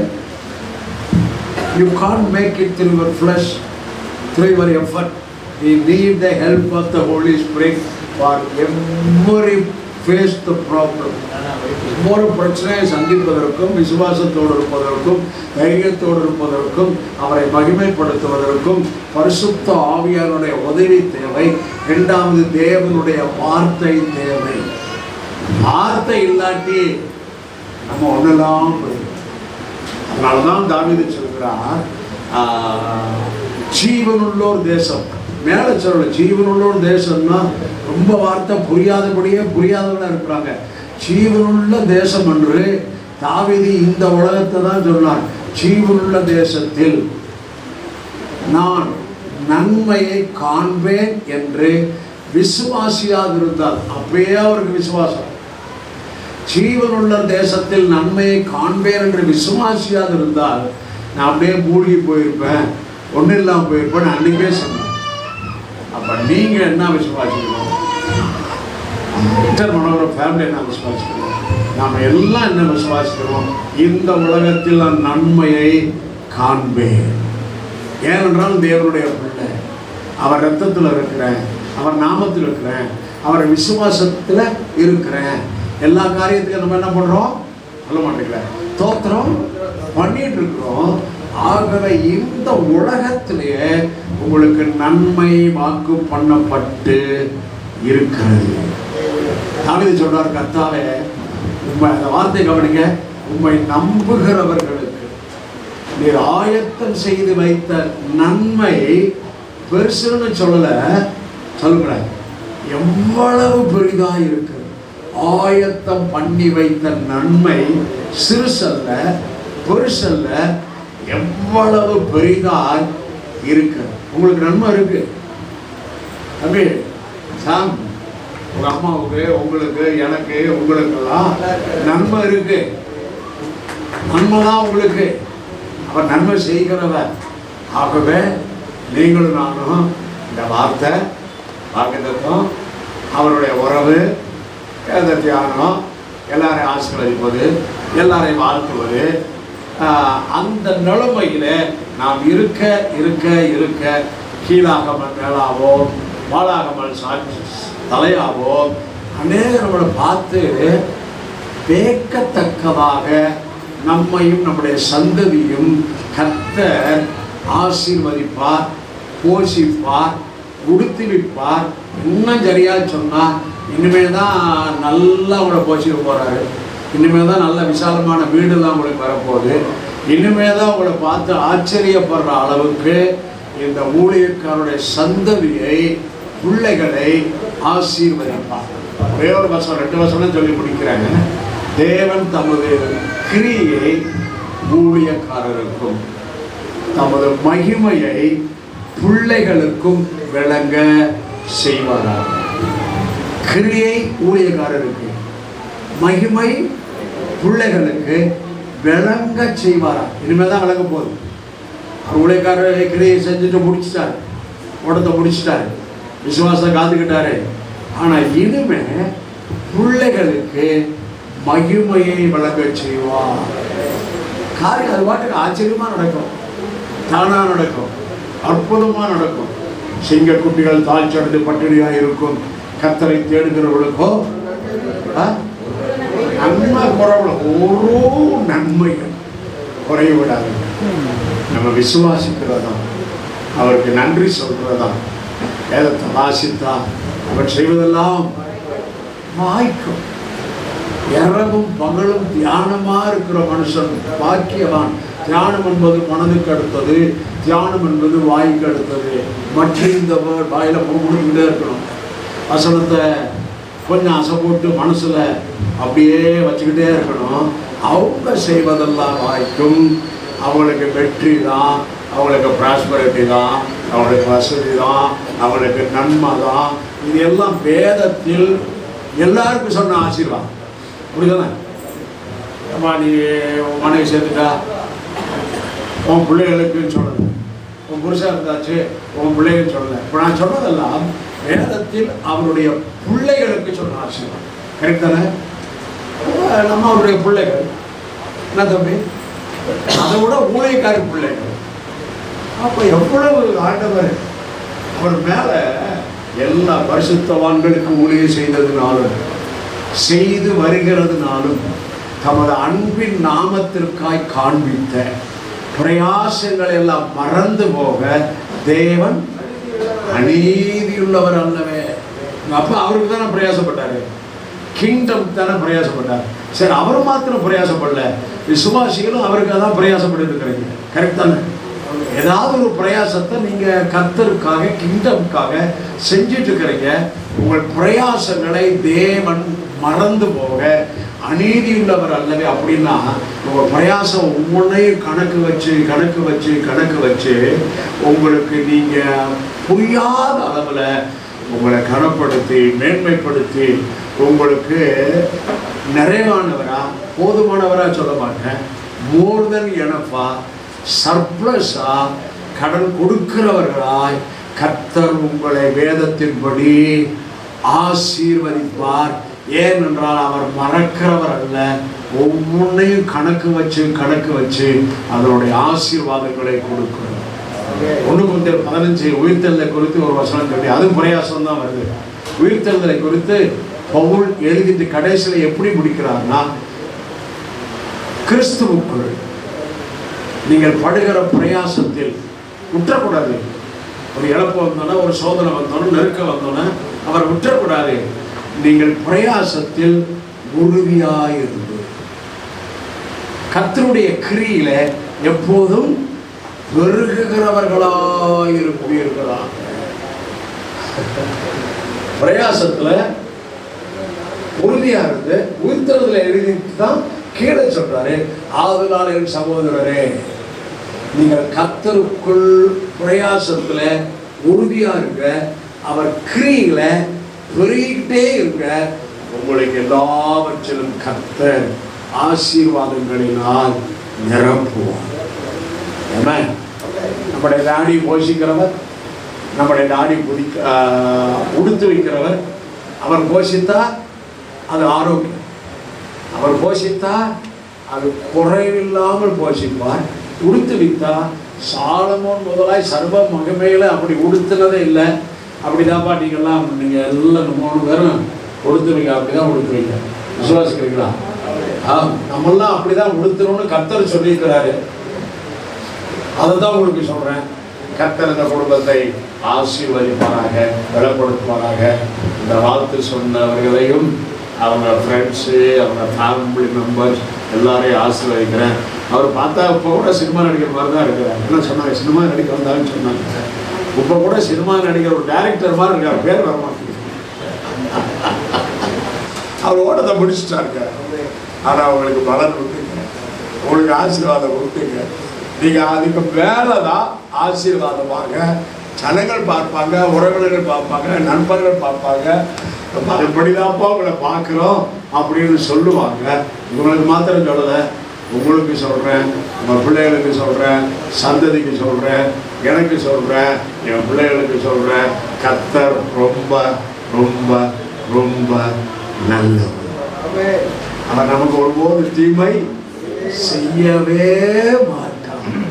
அன்று இவருடைய தீர்மானத்தின்படி அழைக்கப்பட்டவர்களா தேவனிடத்தில் அன்பு கூர்ந்து நடப்பவர்களுக்கு சகலமும் நன்மைக்கு எதுவாய் நடக்கிறது. அதுக்கு கீழ் வசனம், தேவன் எவர்களை நீதிமான்கள் ஆக்கினாரோ அவர்களை மகிமைப்படுத்தியும் இருக்கிறார். நம்மள நீதிமான் தானே, நம்மள நீதிமான் தானே. அப்ப தேவன் எவர்களை நீதிமான்கள் ஆக்கினாரோ அவர்களை மகிமைப்படுத்தியும் இருக்கிறார். அப்ப உங்களை மகிமைப்படுத்துவார், குடும்பத்தை மகிமைப்படுத்துவார், நம்ம பிள்ளைகளை மயப்படுத்துவார். அதுதான் புறஜாதிகள் நடுவில் உங்களுக்கு எனக்கும் வேக்கத்தக்க விதத்தில் நம்மளை மேன்மைப்படுத்துவது, கனப்படுத்துவது, மகிமைப்படுத்துவதெல்லாம் தேவனுடைய செயல்பாடு. ஆகவே இந்த விக்டர் மனோகரன் நீதிமான் குடும்பத்தை ஆசீர்வதிப்பார். நீங்களும் நீதிமான்கள் தான், நானும் நீதிமான் தான். உங்கள் குடும்பத்தை, பிள்ளைகளை, சந்ததியை ஆசீர்வதிப்பாராக. சுக வாழ்வு, பாதுகாப்பான வாழ்வு, சிரிப்பான வாழ்வு, கடன் கொடுக்கிற வாழ்வு, என்ன பிரச்சனை வந்தாலும் உம்மாலே நான் சேனைக்குள் பாய்கிறேன், தேவனாலே மதலை தாண்டுவேன் என்ற வார்த்தையை பேசி பேசி பிரச்சனை மேற்கொள்கிற கிருபையை இந்த குடும்பத்துக்கு தருவாராக, உங்களுக்கு தருவாராக. எப்போதுமே உங்களை சார்ந்து கொள்ளாதபடி அவர் கிருபையை சார்ந்து. மறுபடியும் சொல்றேன், இருக்கிற ஒவ்வொருவரும் உங்களை சார்ந்து கொள்ளாதபடி அவர் கிருபையை சார்ந்து கொள்ளுங்கள். எல்லாமே நல்லா இருப்பீங்க. கடைசி அவர் தீர்க்கதரிசனம் சொல்லி 50 வயசுல ஒருத்தவங்களுக்கு பாருங்க, அவ்வளோ பெரிய ஒரு ஸ்தாபனத்தில் கரஸ்பாண்டன்ட் போஸ்ட் கூட்டி கொடுத்துருக்கு. அப்படின்னா என்ன பெரிய சாட்சி. ஏன் சொன்னேன்னா, வயசெல்லாம் பார்க்காதீங்க. உங்களுக்கு வயசானா இதுக்கு இன்னையும் உங்களுக்கு ப்ரொமோஷன், இன்னும் உங்களுக்கு ஆசீர்வாதம் இருக்கு. ஐயோ 50 வயசு ஆகி போச்சு, 60 வயசு போச்சு அப்படியே நினைக்காதுங்க. நமக்கு வயசுக்கு சம்மந்தம் இல்லை. உங்களுக்கு இன்னும் தீர்க்க தரிசனத்தில் நீங்க விசுவாசித்தா உங்க வேலையிலும் சரி டபுள் ப்ரொமோஷன் வரும், கூப்பிட்டு கொடுப்பாங்க. இதான் நான் உங்க எல்லாருக்கும் சொல்கிற வாழ்த்துக்கள், இந்த குடும்பத்துக்கு சொல்கிற வாழ்த்துக்கள். கர்த்தர் எல்லாரையும் ஆசீர்வதிப்பாங்க. God bless you. Amen. Thank you ஐயா. சித்தப்பா நிறைய கடமைகளை விட்டு சென்றிருக்கிறார்.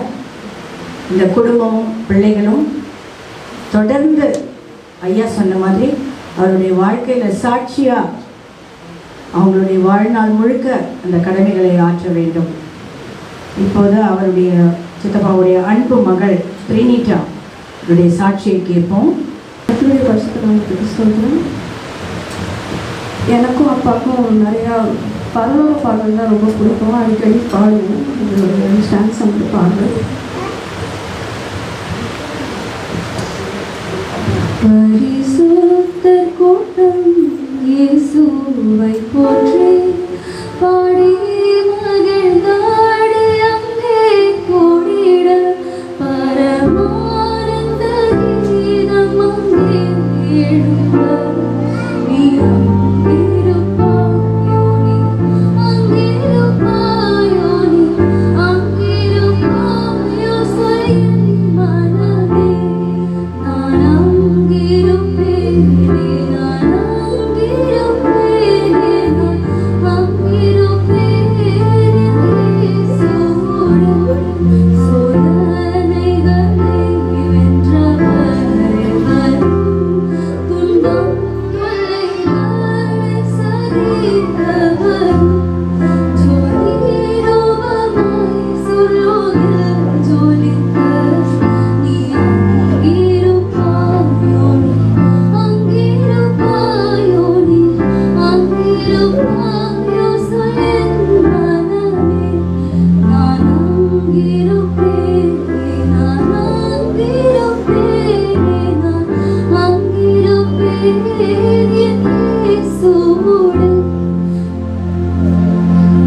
ஜெகத்தில் சிலுவை சுமந்தோர் எல்லாம். அப்பாவுக்கு லாஸ்ட்டாக காலில் பொண்ணு 3 வருஷமாக இருந்தப்போ நிறைய பேர் சொன்னாங்க, நீ ஏதோ தப்பு பண்ணியிருக்க, ஆண்டவர்கிட்ட மன்னிப்பு கேளு, அப்போ உனக்கு ஆண்டவர் விடுதலை தருவாருன்னு. அப்பா வந்து எப்பவுமே சொல்கிறவங்க, நான் ஒரு நீதிமான், என் பிள்ளைங்களை ஆண்டவர் கைவிட மாட்டார் அப்படின்னு. ஆனால் அதுக்கப்புறமா கடைசியாக என்கிட்ட அப்பா பேசும்போது சொன்னாங்க, இந்த மாதிரி வேதனை வலிகள் எல்லாமே ஆண்டவர் யாருக்கும் அவ்வளோ சீக்கிரம் தரமாட்டார் பாப்பா, அவருக்கு ரொம்ப பிரியமானவங்களுக்கு தான் அவர் அனுமதிப்பார். அப்பாவுக்கு 2010 கை கால் விழுந்து போயிருக்கிறப்போ அப்பா சொல்லுவாங்க, ஆண்டவர்கிட்ட நான் ஏன்னு கேள்வி கேட்கல, எனக்கு ஏன் கை கால் விழுந்து போயிருக்கேன், நான் ஏன் கேள்வி கேட்கல, அவர் எனக்கு 2 கை 2 கால் இல்லாமல் பண்ணாலும் நான் வந்து என் இடுப்பால் நகர்ந்து போய் கூட அவரோட சுவிசேஷத்தை நான் சொல்லுவேன் அப்படின்னு அவர் சொன்னார். நான் சொல்கிறது நான் அதே மாதிரி அப்பாவும் கால் நடக்க முடியாத அப்போ கூட நானும் அப்பாவும் தூரமாக இருக்க கிராமத்துலலாம் போய் ஊழியம் பண்ணோம். அப்பா சொன்னாங்க, நான் பண்ணதெல்லாம் ஆண்டவர் பார்க்குறாருல பாப்பா,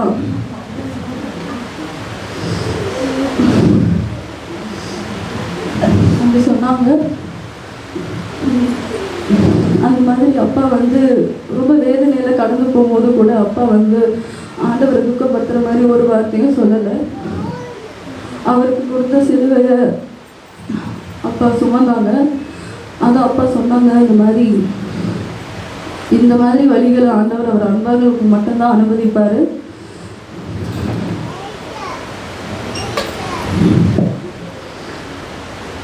அந்த மாதிரி சொன்னாங்க அப்பா. கடைசி வரைக்கும் அப்பா வந்து ஆண்டவருக்காக ரொம்ப உண்மையாக இருந்தாங்க. இந்த 20 வருஷமும் எனக்காக அன்பான ரொம்ப கேரிங்கான அப்பாவை கொடுத்ததுக்கு நான் ஆண்டவருக்கு என் ஜீவ நாட்கள் முழுசாக நன்றி சொன்னாலும் அது ஈடிணை ஆகாது. அப்பா கடைசியாக என்கிட்ட எனக்கு மெமோரியல் சர்வீஸ் வந்தால் எப்படி பேசணும்னு கூட சொல்லி கொடுத்தாங்க. நான் சொல்கிறேன், இது வந்து நம்ம கவலைப்படாதீங்க அப்படின்னு சொல்கிற அளவுக்கு ரொம்ப ஈஸியான ஒரு இழப்பு கிடையாது. இருந்தாலும் நம்முடைய வேதம் சொல்லுகிறது, நம்முடைய தேவன் சகல விதத்தின் ஆறுதலின் தேவன். இங்கே அப்பாவை வந்து தவிர்க்கிற ஒவ்வொரு உற்றார் உணவினர் நண்பர்கள் எல்லாரையும் அங்குள்ள தேவன் அவருடைய சமாதானத்தினால் அவங்களை வழி நடத்துவார். ஆமென். சின்ன வயசுலேருந்து சித்தப்பாவை பார்த்து தான் நிறையா கற்றுக்கிட்டோம், நிறையா வளர்ந்தது. இன்னும் என்னோடய 10th 9th அந்த டைமில் நான், ராணி ஆண்டி, சித்தப்பா எல்லாருமே நாங்கள் ரொம்ப அந்த மொமெண்ட்லாம் ரொம்ப ப்ரெஷியஸ் மொமெண்ட். நிறைய சொல்லி கொடுத்துருக்காங்க.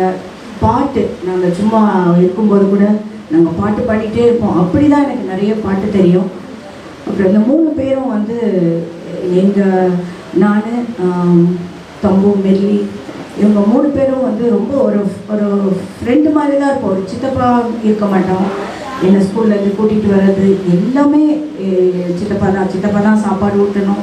அந்த மாதிரி நான் அவங்கள பார்த்து தான் வளர்ந்தேன். நிறைய விஷயம் நிறைய பேர்த்து ஷேர் பண்ணாத நிறைய விஷயங்கள் என்கிட்ட ஷேர் பண்ணியிருக்காங்க. அப்படி இந்த 3 பேரும் பற்றி பேசுவாங்க. ஜோயல், சாம், பிரினிட்டா பற்றி. அவங்களுக்கு வந்து மியூசிக் சொல்லி தரணும்னு இல்லை, அவங்களுக்கு ஆசை நான் சொல்லி தரணும்னு. எக்கனாமிக்கலாக என்னால் முடியல அப்படின்வாங்க. ஆனால் ஒரு மிராக்கிள், உண்மையிலே அந்த ஃபேமிலிக்கு ஒரு மிராக்கிள்னா 3 பேருமே மியூசிக்கில் வந்து ஆண்டவரை துதித்து பாடுறது. அவங்களே அது எப்படி தான் அந்த ஃபேமிலிக்கு வந்ததுன்னு தெரியல. சித்தப்பா தான் கண்டிப்பாக.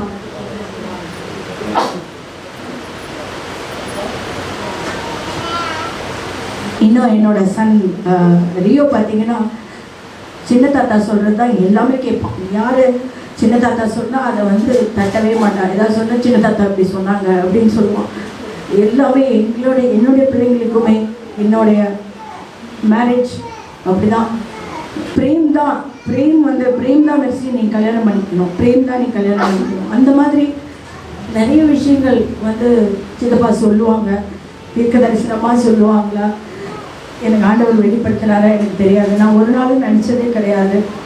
இன்னைக்கு வந்து ஏதாவது ஒரு இடத்துல நான் மெசேஜ் கொடுக்குற யூத் பிள்ளைங்கள்கிட்ட பேசுகிறேன், சண்டே கிளாஸ் பிள்ளைங்க பற்றி பேசுகிறேன், ஏதோ 7 வார்த்தைகளை குறித்து பேசுகிறேன். உடனே சித்தப்பா ஸ்கூலில் இருந்தால் கூட, ஸ்கூலில் ஸ்போர்ட்ஸ் டேலாம் நடக்கும், அப்போ நான் ஃபோன் பண்ணுவேன், சித்தப்பா இந்த மாதிரி ஸ்போர்ட்ஸ் டே இருக்கேன், ஏதாவது ஒரு உடனே அந்த வசனம், அந்த ஞானம் எப்படி ஆண்டவர் வந்து உண்மையிலே அதில் போட்டிருக்கு பாருங்க. Psalm 116:15 Precious in the sight of the Lord is the death of faithful servant. So உண்மையிலேயே ரொம்ப விலையேற பெற்றது ஆண்டவருடைய இந்த பார்வைக்கு. இன்னுமே வந்து ஏற்றுக்கொள்ள முடியல. அதுதான் இன்னுமே கூட இருக்காங்க. ஏதோ ஒன்று இன்னைக்கு காலையில் கூட நினச்சேன், சாம் சொன்னான், அக்கா நீங்கள் தான் பேசணும், நீங்கள் தான் எல்லாரையும் வெல்கம் பண்ணணும். உடனே நான் அதான் நினச்சேன், ஐயோ இந்த நேரத்தில் இந்த வசனம் சித்தப்பா இருந்திருந்தால் அந்த வசனத்தை நான் கேட்டிருப்பேனே அப்படின்னு. ஸோ ஒரு காலகட்டத்துலேயும் சித்தப்பா எங்களோட இருந்திருக்காங்க, இப்போது இருந்துகிட்டே இருக்காங்க. தேங்க்யூ. சித்தப்பாவை பற்றி சொல்லணுமா, நான் நிறைய விஷயம் சொல்கிறதுக்கு என்னன்னா, சித்தப்பாவை நான் சித்தப்பாவை ஃபஸ்ட்டு நான் கூப்பிட மாட்டேன், அப்பப்பா நான் கூப்பிடுவேன், எல்லாருக்கும் தெரியும். அது சின்ன வயசுலேருந்து ஒரு அப்பாவை போல எங்க கூட இருந்தாங்க.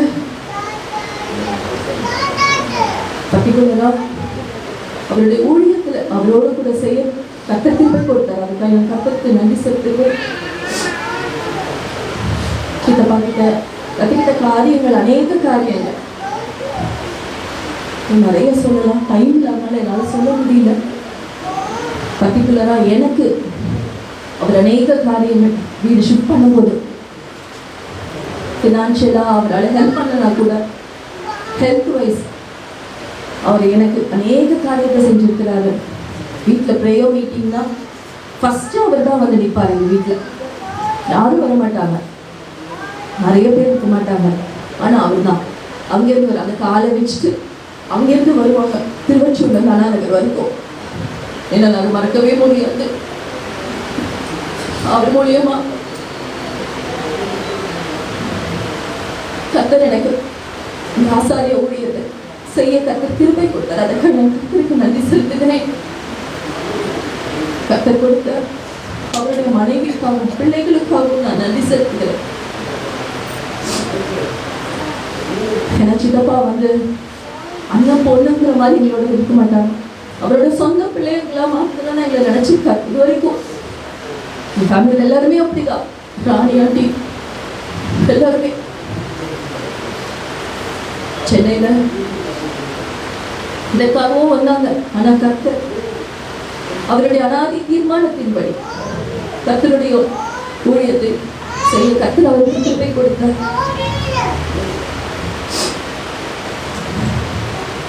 தொடர்ந்து சித்திக்காகவும் சித்தியினுடைய பிள்ளைகளுக்காகவும் எல்லாரும் செத்துக் கொள்ளும்படி நான் கேட்டுக்கொள்கிறேன்.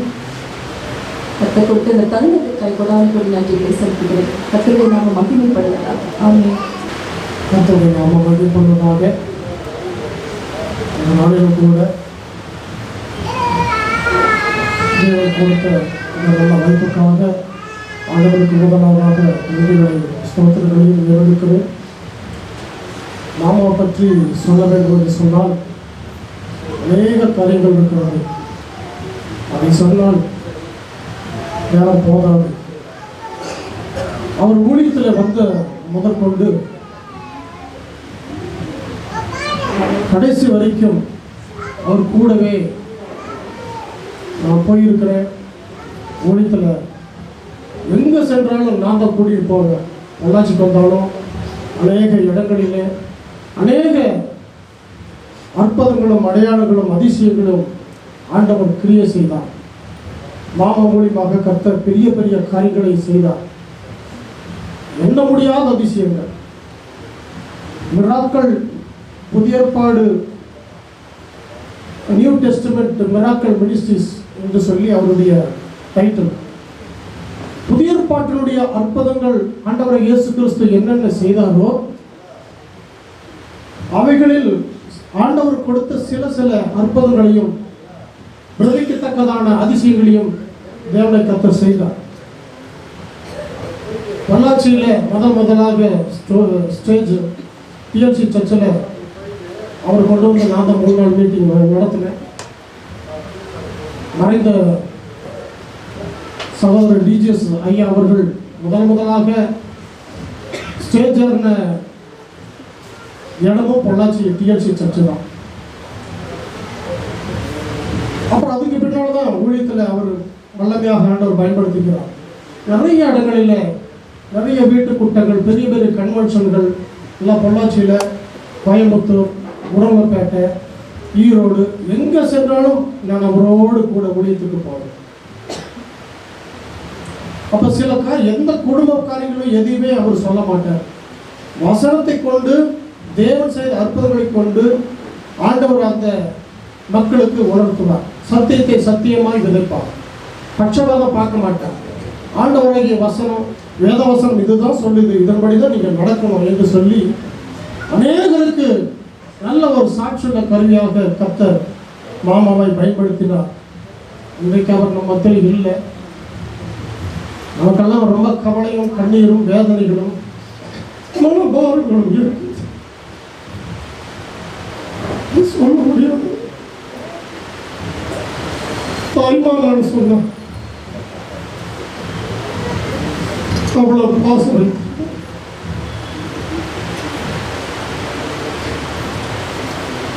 ஆனாலும் ஆண்டவருடைய சமூகத்தில் இன்றைக்கு இணைப்பாக ஸ்தலத்தில் அவர் இருக்கிறார். அவர் விட்டு போன ஊழியத்தை நம்ம எல்லாரும் சேர்ந்து ஒன்றாக அவருடைய நாமத்தை நாம் மையப்படுத்துவோம். அவருக்காக முடியாம அவர் ஸ்டேஜில் பிரசங்கம் பண்ணிட்டு இருக்கும்போது கூட தடுமாறுவார். அப்போ நாங்கள் முன்னால் உட்காந்துருப்போம். பெரிய கன்வென்ஷன் 4000 பேர், 2000 பேர், 5000 பேர் உட்காந்துருப்பாங்க. நான் போய் அப்படியே தாங்கி நின்றுப்பேன். அந்த நடக்க முடியாத சூழ்நிலையிலும் கூட கர்த்தரை ஊழியத்தை சரியாக செய்து முடித்தோம்.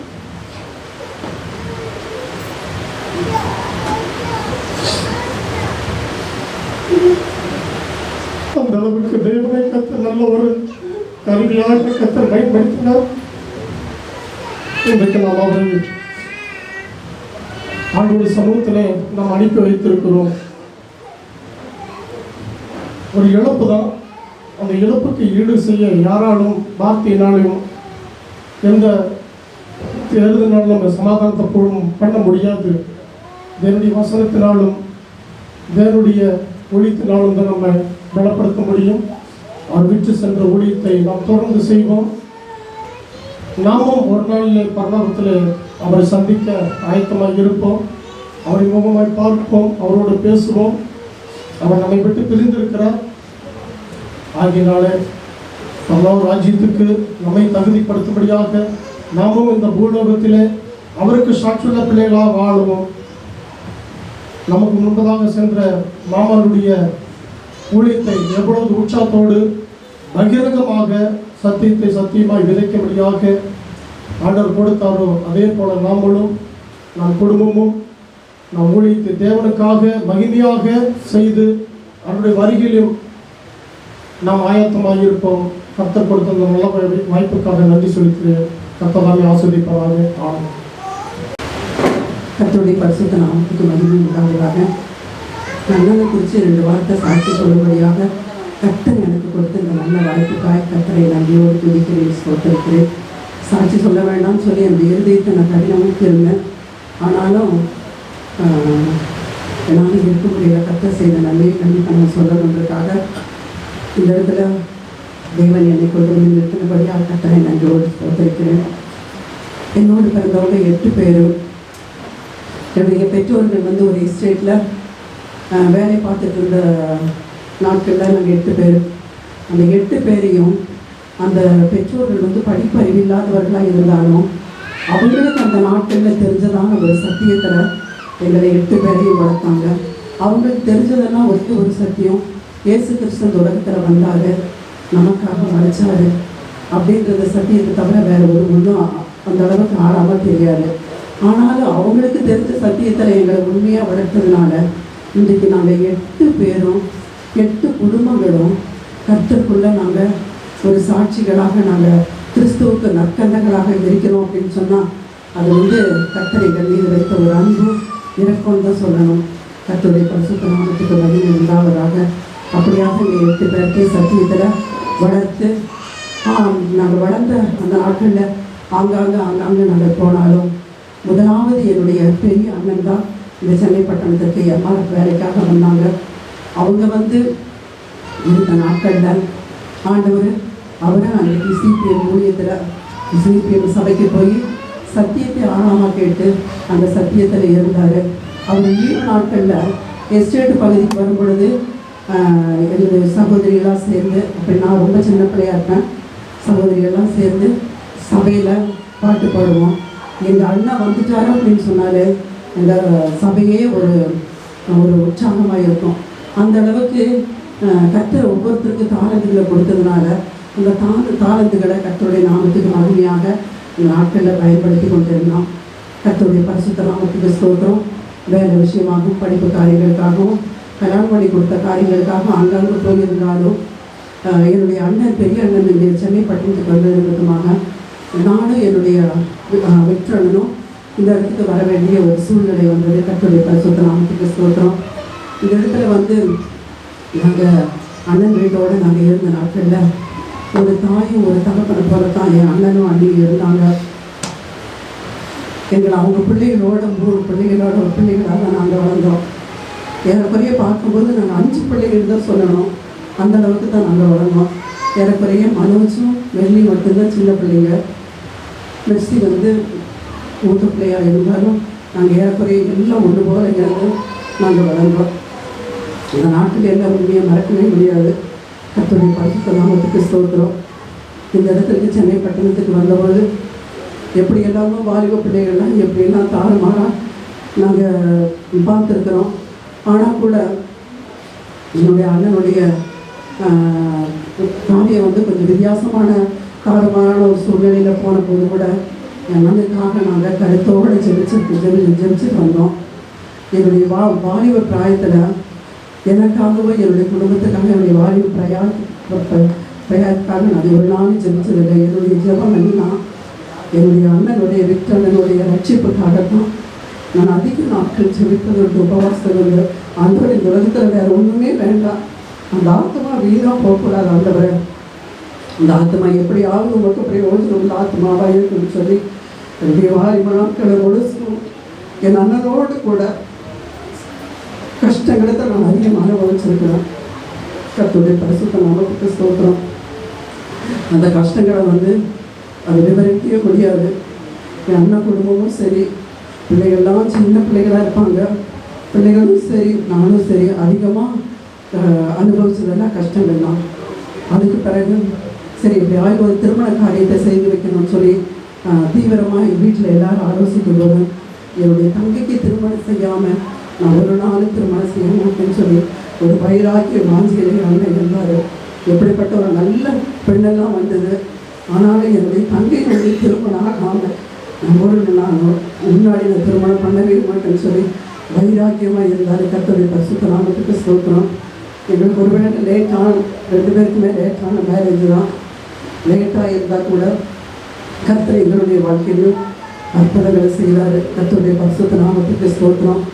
எல்லா விதத்திலையும் இந்த சென்னை பட்டணத்தில் என்னுடைய அண்ணனும் என்னுடைய அண்ணியும் எங்களுக்கு எல்லா விதத்திலையும் ஒரு தாயும் தகப்பன்னு தான் சொல்லணும். எங்களுக்கு அப்படி இருந்து எங்களை நடத்துனாங்க, எங்களை கைட் பண்ணாங்க. எனக்கு வாழ்க்கையை எங்கள் அண்ணன் வீடு அமைச்சு கொடுத்தாங்க. அதன் பிறகு என்னுடைய திருமணம் முடிஞ்ச உடனே அண்ணனுக்கு எப்படியாவது திருமணம் செய்யணும்னு சொல்லி எவ்வளவோ பிரயாசப்பட்டோம். ஆனால் அந்த காரியங்கள்லாம் வாழ்க்கையவே செய்யலை. ஏன்னு சொன்னால் வாழ்க்கையில் என்னை மறுபடியும் தாறுமாறான ஒரு ஜீவியம். கர்த்தர் ஏற்ற வேலையில் ஆண்டவர் தொட்டார். ஞானஸ்நான சத்தியத்துக்கு ஒப்பு கொடுத்தார். அண்ணன் சத்தியத்துக்கு கீழ்ப்படி ஞானஸ்நானம் எடுத்த பிறகு திரும்பவுமாக அந்த பாவ வழிக்கு அவர் திரும்ப செல்லவே இல்லை. கர்த்தருக்கு சாட்சியாக ஜீவித்தார். கர்த்தருடைய பரிசுத்த நாமம் மாத்திரம் மகிமை உண்டாவதாக 3 பிள்ளைகளை கொடுத்தாரு. இப்படியாக நாங்கள் இந்த சென்னை பட்டணத்தில் நாங்கள் ஜீவிச்சுட்டு இருந்தோம். இருக்கிற இடங்களில் ஆண்டவர் அண்ணன் ஊழியத்துக்கு கிடைச்சாரு. ஊழியத்தில் எத்த பெரிய காரியங்களை செய்கிறாரு. இப்போ கடைசியாக கொஞ்ச நாட்களில் கூட என்ன சொன்ன வார்த்தை அதிகமாக நாங்கள் அப்பப்போ ஜஸ்டின் அண்ணனுடைய சபை வச்சு நடத்துகிற மணிப்பாக்கு கிராமத்துக்கு ஊழியத்துக்கு போகிறோம். நான் சண்டே கிளாஸ் ஊழியம் அங்கே இருப்பேன். அண்ணன் வந்து ஞாயிற்றுக்கிழமை சபைகளில் பேசுவாங்க. அப்போ நாங்கள் கடைசியாக நானும் அண்ணனும் பேசுனது, நம்ம 2 பேரும் சேர்ந்து ஜஸ்டின் அண்ணனுக்கு சொல்லிட்டு அந்த ஊழியத்தை நீ வல்லமையாக நம்ம செய்யணும் அப்படின்னு சொல்லி நாங்கள் பேசி முடிவு பண்ணியிருந்தோம். நிச்சயமாகவே நான் நல்ல சுகமாக நம்ம திரும்பமாக அந்த ஊழியத்தை செய்வோம் அப்படின்னு சொல்லி அண்ணன் சொன்னாங்க. நானும் விசுவாசத்தோடு இருந்தேன். இதுக்கு முன்னாடி என்னுடைய கணவர் கொஞ்சம் உடம்பு சரியில்லாமல் இருந்து மதிக்க தருவாயில் எனக்கு ஒரு பெரிய ஆறுதல் இருந்தது. என்னென்னா உலக பிரகாரமான ஒரு கணவன் இல்லாட்டாலும் எப்படி அண்ணன் எனக்கு இருக்கிறாரு, எல்லா விதத்துலையும் எங்கள் அண்ணன் எனக்கு ஒரு பெரிய ஒரு சப்போர்ட்டாக இருப்பார். அப்படிங்கிறதுனால நான் என்ன செய்து என்னுடைய கணவன் இறந்தபோது கூட நான் அவ்வளோ துக்கப்படவே இல்லை. ஏன்னா எங்கள் அண்ணன் எனக்கு ஒரு பக்க பலமாக இருக்கிறாருன்னு சொல்லி அதே போல தான் இருந்தாங்க. கடைசி ஜனவரி மாதம் என்னுடைய மகன் வந்து படிப்பு காரியத்துக்காக லண்டனுக்கு போகிறதுக்காக ரெடியானான். அப்போ என் அண்ணன் என் மகன் சொன்ன வார்த்தை, மாமா நீங்கள் வந்து என்னை ஜெபம் பண்ணி தான் நீங்கள் எனக்கு அனுப்பணும் அப்படின்னு சொல்லும்போது அவ்வளோ கஷ்டப்பட்டு பிள்ளைகள் கூட வேண்டாம்னு சொன்னாங்க. மாடி ஏறி போகணும் வேண்டாம்னு சொல்லி. ஆனாலும் என் மகன் விடாமல் கேட்டதுனால மந்தியர் வீட்டில் வந்து ஜெபம் பண்ணி என்னுடைய மகனை அனுப்புனாங்க. என் மகன் அவங்க சொன்ன ஒரு வார்த்தை, மாமா நான் லீவில் வரும்போது நீங்கள் என்னை கூட்டி இன்றைக்கி வந்து என்னை ஜெபம் பண்ணி அனுப்புறீங்க மாமா, ஆனால் நான் லீவில் வரும்போது நீங்கள் ஏர்போர்ட்டில் வந்து என்னை கூட்டிகிட்டு வருவீங்க மாமா, கர்த்தர் கண்டிப்பாக அதை செய்வார். எனக்கு அந்த விசுவாசம் இருக்குது மாமா, கண்டிப்பாக நான் தொடர்ந்து ஜெபம் பண்ணுவேன், நீங்கள் தான் வந்து என்னை ஏர்போர்ட்டில் வந்து ரிசீவ் பண்ணுவீங்கன்னு சொல்லிட்டு போனோம். நானும் அண்ணன் அதிகமாக அதை தான் பேசணும். ராணி உன்னுடைய மகன் சொல்லிட்டு போயிருக்கிறான், நான் வந்து ஏர்போர்ட்டுக்கு நீங்கள் வந்து தான் கூட்டிகிட்டு வருவீங்க மாமான்னு சொல்லி. கண்டிப்பாக அது நடக்கும் ராணி, கண்டிப்பாக நான் போய் அவனை ரிசீவ் பண்ணிட்டு வருவேன்னு சொல்லி. இப்படி தான் நாங்கள் நினச்சிட்டு இருந்தோம். திரும்ப நாங்கள் 2 பேரும் சேர்ந்து ஊழியம் செய்யணும் அப்படிங்கிற ஒரு வைராக்கிய வாஞ்சியில் தான் நாங்கள் ஜெபிச்சுட்டு இருந்தோம். ஆனாலும் தேவனுடைய சித்தத்தின்படி அவர் ஏற்ற வேலையில் அவர் தம்முடைய மகிழ்வுக்குள்ளார் சேர்த்து கொண்டார். என்னுடைய இன்னும் சொல்லப்போனால் எங்களுடைய அண்ணன் 2 பேருமே சரி, பெரியனும் சரி சின்னனும் சரி, 2 பேருமே இந்த சென்னையில் ஒரு வரலாற்று நாயகர்கள் தான் சொல்லணும். அப்படிப்பட்டதான ஒரு சாதனை வீரர்களாக இருந்தாங்க. அதுக்கு உண்மையாகவே நான் அதை குறித்து நான் அதிகமாக சாட்சி சொல்கிறேன். அந்த 2 சாதனையாளர்கள் விட்டு சென்றதான அந்த பணிகளை என்னுடைய பெற்றோர், ஏழை பெற்றோர்கள் அந்த சத்தியத்தில் எப்படி எங்களை வளர்த்தாங்களோ, நாங்களும் எங்களுடைய சந்ததிகளும் எங்களுடைய பேர பிள்ளைகளும் எங்களுடைய ஆசீர்வாதத்தின் சந்ததிகள் எல்லாம் கர்த்தருக்கு சாட்சிகளாக ஜீவித்து அவங்க அண்ணன்மார்கள் விட்டு போனதான அந்த நல்ல பணிகளை நாங்கள் தொடர்ந்து செய்து ஏற்ற வேளையில் அவருடைய வருகையாக இருந்தாலும் எங்களுடைய மரணமாக இருந்தாலும் பகுதியில கர்த்தரை சந்திப்போம் என்கிற விசுவாசத்தோடு இந்த சாட்சியை முடிக்கிறேன். கர்த்தருடைய நாம மாத்திரம் மகிமைப்படுவதாக. ஆமென். கர்த்தர் என்னுடைய கணவனுக்கும் சாட்சி சொல்லிக்கிறேன். நான் நினைவாக ஸ்ரீலங்காவிலிருந்து இங்கே வந்தோம். என்னுடைய தம்பி பிரச்சனை காலம் அந்த சண்டையெல்லாம் நடந்தபோது 2 அண்ணா ஒரு தம்பியை ஜெர்மனிக்கு அனுப்புவோம். தம்பி வந்து ஸ்ரீலங்கா வந்து எங்களை பார்க்க முடியாது. அப்புறம் எங்கள் பெற்றோரோடு இந்தியாவுக்கு வந்து நான் குறைக்குள்ள ஒரு சகோதரன் இருந்தார். ஸ்ரீலங்காவிலேருந்து நம்ம சேர்ச்சிலிருந்து இங்கே பட்டாபுரம் சேர்த்து பண்ண ஊழியக்காரர்கள் கொஞ்சம் திங்ஸ் பண்ணுறாங்க, அவங்களை கொடுக்க சொல்லி. அப்படித்தான் இந்த திருமணமே நடந்தது. நம்ம நினைவும் பிரகாரமாய் நடந்தது. கர்த்தர் ஏற்ற நேரத்தில் ஒரு துணையை தந்தார். அவரோட ஜீவிக்க கிருபை செய்தார்.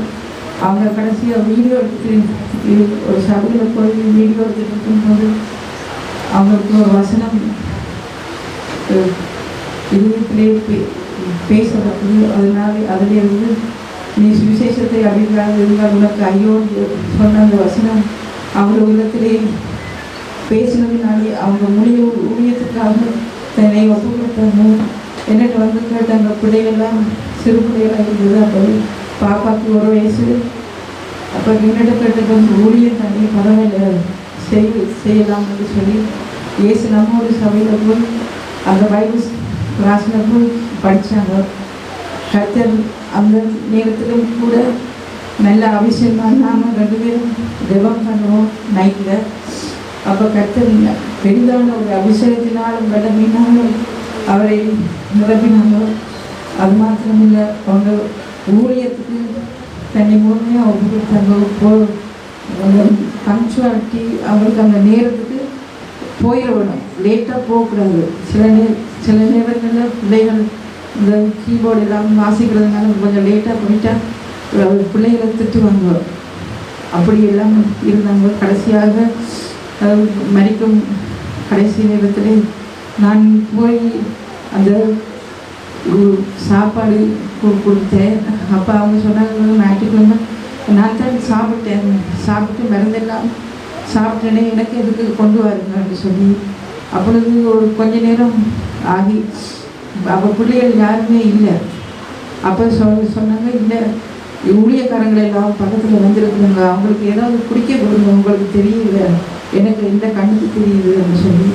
அப்புறம் ரிலேஷன் எல்லாம் வந்திருக்கிறாங்கன்னு சொன்னாங்க. அப்புறம் ஒரு கொஞ்ச நேரத்துக்கு ரொம்ப முடியாமல் போச்சு. அப்போ நான் மெசேஜ் வந்து ஃபோனில் போயிட்டு இருந்தது. அதை நான் அவங்க பக்கத்தில் வச்சேன். அவங்க ஆவியில் நிரம்பி ஜெபம் பண்ணி பிசாசு அதட்டி திரட்டி தன்னுடைய குறை குற்றங்கள் பாவங்கள் எல்லாம் அறிக்கை செய்து நல்ல அபிஷேகத்தில் நிரம்பினாங்க. அன்றைக்கு ரொம்ப நைட்டு முடியாமல் போச்சு. அப்புறம் முடியாமல் போய் ஒரே வேர்த்து போனதுனால ஒரு ஹாஸ்பிட்டல் கொண்டு போனோம். அப்பையும் அவங்களுக்கு சுயநினைவும் இல்லை. இதெல்லாம் பேசிட்டு அப்புறம் சர்ச்சில் இருக்கிற மாதிரி எல்லாம் பிரசங்கம் பண்ணி பெரிய சத்தமாக பிரசங்கம் பண்ணி பாட்டு பாடி சந்தோஷமாக இருந்தாங்க.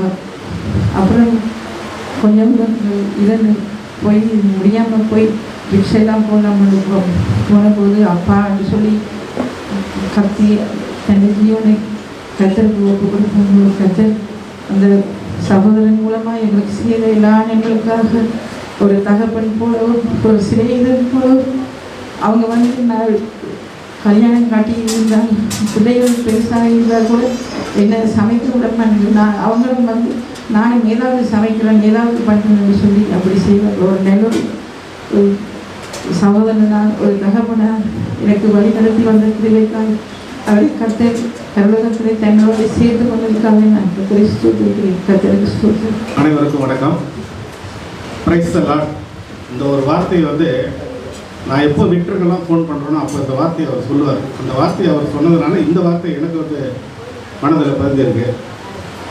நானும் அவர் வந்து சுமார் ஒரு 30-35 வருஷமாக ஒரு நண்பர்கள்னால் அது சாதாரண நண்பர்கள் அல்ல, இருதரப்பட்ட குடும்ப நண்பர்களாக வளர்ந்து வந்தோம். நிறைய அவரால் வந்து நிறைய இன்னல்கள் தொந்தரவுகளால் வந்து நிறைய பேருக்கு ஏற்பட்டிருக்கேன். அந்த கட்டத்தில் கூட நான் அவர் மேலே எப்பவுமே நான் கோவப்பட்டது கிடையாது. ஆனால் அவர் என்னங்க இந்த மாதிரிலாம் பண்ணுறீங்களே, ஒரே குடிச்சிட்டு ஒரே ரகலப்படுறது, பக்கத்து வீட்டில் சண்டை, அங்கே பெரிய பிரச்சனை, அப்புறம் அதை போய் நான் போய் சமாதானம் பண்ணுறது, போலீஸ் ஸ்டேஷனில் கூட சில பிரச்சனைகள்லாம் இருந்து அதெல்லாம் போயிட்டு சமாதானப்படுத்திட்டு கூட்டிகிட்டு வந்து அவர் ஒரு ஆனால் ஒரு மனுஷன் வந்து மனம் திறந்து வாழறான் அப்படின்னா அது மனைவி வந்த பிறகுதான். அவர் கல்யாணம் கட்டுறதுக்கு அப்புறம் அவர் ஒரு புது மனிதனாக, பழைய வந்து பழக்க வழக்கங்கள் எதுவுமே இல்லாமல் ஒரு புதிய மனிதனாக மாறி இருக்கிறாருன்னு சொல்லிட்டு ரொம்ப சந்தோஷப்படுவேன் நான். காலங்கள் அப்படியே போயிட்டுருக்கேன். நாங்களும் நல்லபடியாக நல்ல ஃப்ரெண்ட்ஸாக இருந்தால் கல்யாணம் ஆச்சு. இப்போ இந்த ஸ்க்ரீனில் காட்டினாங்க பாருங்கள், அந்த அவங்களுடைய மாமனார் மற்ற மைத்துனர்கள் இவங்களெல்லாம் நான் வந்து ரொம்ப பழக்கமான ஒரு குடும்ப நண்பர்களாக மாறிட்டோம். இவங்க கல்யாணத்தெல்லாம் கூட எங்கள் வீட்டில் தான் வந்து தங்கியிருந்தாங்க. அதுக்கப்புறம் பேபி கல்யாணம் சொல்லிட்டு அது ஆச்சு, அப்போ வந்திருந்தாங்க. இவங்க வெளிநாட்டில் இருந்தால் கூட இவங்க மனசுலலாம் நான் வாழ வேண்டாம்னா அதுக்கு விக்டர் குடும்பம் தான் காரணம். விக்டர் குடும்பத்தில் ஒருத்தர் மட்டும் இல்லை, எல்லாருமே அவருடைய அண்ணன், அப்புறம் அவருடைய அண்ணன் பிள்ளைகள், இவங்கெல்லாம் வந்து எனக்கு ரொம்ப பழக்கப்பட்டவர்கள். அதே மாதிரி ஜூவி குடும்பத்தில் சார்ந்த அவங்க அம்மாலாம் இங்கே இருக்கும் போதெல்லாம் கூட நல்ல ஒரு பழக்கப்பட்ட என் பிள்ளைங்களாம் நல்லா பழகியிருக்கிறாங்க. ஒரு கட்டத்தில் அவருக்கு வந்து ஒரு 4 வருஷத்துக்கு முன்னாடி கூட உடல்நிலை சரியில்லாத போச்சு. என்னுடைய மனைவி வந்து ஓமந்தூரார் ஹாஸ்பிட்டல் அப்போ நர்ஸாக இருந்தாங்க. அவங்க தான் கிட்ட இருந்து பார்த்து அவரெல்லாம் வழி அனுப்பிச்சாங்க. அப்போ கூட அவர் எங்களுக்கு தைரியம் சொல்கிறாரு. எங்களுக்கு கவலையாக இருந்தால் கூட அவர் எங்களுக்கு ஒரு தைரியம் சொல்கிறார், ஒன்றும் இல்லை நான் நல்லா தான் இருக்கிறேன் அப்படின்னு சொல்லி. சரி, அப்படியே அவரும் நல்ல தைரியம் வந்தார். சமீபத்தில் வந்து என்னுடைய தம்பி வந்து இறந்து போயிட்டார். என்னுடைய தம்பி வந்து என்ன அளவுக்கு அவருக்கு பழக்கம். ஆனால் அப்போ வந்து அவரால் வர முடியல, ஏன்னா கை கால் வந்து இயங்கவில்லை. அதனால் வர முடியாதுன்னு சொல்லிட்டு என்கிட்ட ரொம்ப வருத்தப்பட்டிருந்தார். இருந்தாலும் இந்த குடும்பம் வந்து கடைசி வரை இருந்தாங்க. விக்டருடைய மனைவி பிள்ளைகள் எல்லாம் வந்து என்னுடைய இவர் வந்து சுடுகாட்டுக்கு எடுத்துகிட்டு போகிற வர பக்கத்தில் இருந்து எல்லாமே இது பண்ணாங்க. அவரால் வர முடியலன்ற ஒரு வருத்தம் அவர் அழுதார். என்கிட்ட வந்து ஃபோனில் அழுதார், இந்த மாதிரி என்னால் வர முடியல, நம்ம எப்படியெல்லாம் பழகிருப்போம். இந்த மாதிரி ஒரு கட்டங்கள்லாம் இப்படியே கடந்து போச்சு. கடைசியில் அவர் கூட உயிர் போகிற நேரத்தில் கூட என்ன தான் கேட்டிருக்காராம், தமிழ்மணி பார்க்கணும் வர சொல்லுங்க. ஆனால் அந்த ஒரு காரியம் நடக்காமே போச்சு. ரொம்ப அதிர்ச்சி ஆகிட்டார். இது எப்படின்னா, எனக்கு அவர் இறந்தது கூட யாருமே சொல்லலை. இந்த வாட்ஸ்அப்பில் வந்து ஸ்டேட்டஸ் வந்து ஸ்கேம் போட்டு இருந்தான். அப்போ தான் பார்த்து எனக்கு ரொம்ப அதிர்ச்சி ஆகி அதுக்கப்புறம் நான் வந்து கேட்டேன், என்னப்பா அப்பாவுக்கு என்னப்பா ஆச்சு, இந்த மாதிரி ஆயிடுச்சுங்க அப்படின்னு சொல்லி. அதுக்கப்புறம் மனசு எனக்கு ரொம்ப தாங்கலை. ஏன்னா ஒரு 35 வருஷம் கால நண்பர் வந்து என்னோட திடீர்னு ஒரு பிரிவு இந்த மாதிரி நம்மளை விட்டு போயிட்டார் அப்படின்னும் போது அது நிறைய ஆலோசனைலாம் கேட்பாரு. நிறைய ஆலோசனை நானும் சொல்லுவேன். எப்படி விட இருந்தோம் வளர்ந்தோம் போனோம். எனக்கு வந்து அவங்க அண்ணன், அதாவது அவங்களுடைய அக்காமார்கள் இவங்கெல்லாம் வந்து வால்பாறையில் எஸ்டேட்லலாம் இருந்தாங்க. என்னெல்லாம் கூட்டிகிட்டு போனார், எங்கள் குடும்பத்தை கூட்டிகிட்டு போனார். 10 நாள் தங்க வச்சார். நல்லா உபசரிச்சுலாம் பண்ணார். நிறைய இடங்கள்லாம் சுற்றி காட்டினார், இந்த வாட்டர் ஃபால்ஸ் இருக்கிற இடம்லாம். அதுக்கப்புறம் நிறைய பிரசங்கத்தில் கூட இவர் கூட நான் போயிருக்கேன். ராணிப்பேட்டை பிரசங்கத்தில் 3 நாள் நான் இவர் கூடவே இருந்திருக்கிறேன். எனக்கு இந்த அவருடைய பிரசங்கத்தெல்லாம் ரொம்ப ரசிப்பேன், நான் கேட்டு இது பண்ணேன். அப்போ கூட என்ன சொல்லுவார் அந்த இடத்துல, இது ஒரு தமிழ்மணின்ற ஒருத்தர் தான் எனக்கு இன்னைக்கு வரை என்னை வந்து வழி நடத்திட்டுருக்காரு. இவர் எல்லாரும் என்னை கைவிட்ட நேரத்தில் கூட தமிழ்மணி வந்து தான் எனக்கு வந்து அனுசரணையாக இருப்பார் அப்படிலாம் அந்த வந்து மேடையில் சொல்லுவார். இந்த மாதிரி இன்னும் அரக்கோணத்தை கூட்டிகிட்டு போயிருக்காரு, வால்பாறைக்கு போகலாம் அப்படின்லாம் சொல்லிட்டு இருந்தேன். எப்படி இருந்துட்டு போனோம் கொண்டோம். ஆனால் இந்த பிரசங்கத்தில் நான் அவர் கூட இருந்தேன். அது மாதிரி இருக்கிற ஒரு பெரிய இழப்பு. உங்கள் குடும்பத்தாரங்கள்லாம் நீங்கள்லாம் சொன்ன அந்த சாட்சிகள்லாம் பார்க்கணும், மனசு ரொம்ப கலங்குது. ஆனால் உண்மையிலே எனக்கு வந்து கலங்கிட்டு நான் அது வெளிப்பாடு சொல்ல முடியலன்னா கூட உண்மையிலே நான் அவரோடு சேர்ந்து மனசு கலக்கமாக தான் இருக்கிறது. நீங்கள் நம்புகிற கர்த்தர் வந்து உங்களுக்கு வந்து ஒரு பெரியதொரு நல்ல ஒரு வாழ்க்கையை கொடுக்க வேண்டும். அவர் இல்லை என்றாலும் அவர் என் மனதிலும் உங்கள் மனதிலும் வாழ்ந்து கொண்டு தான் இருப்பார்.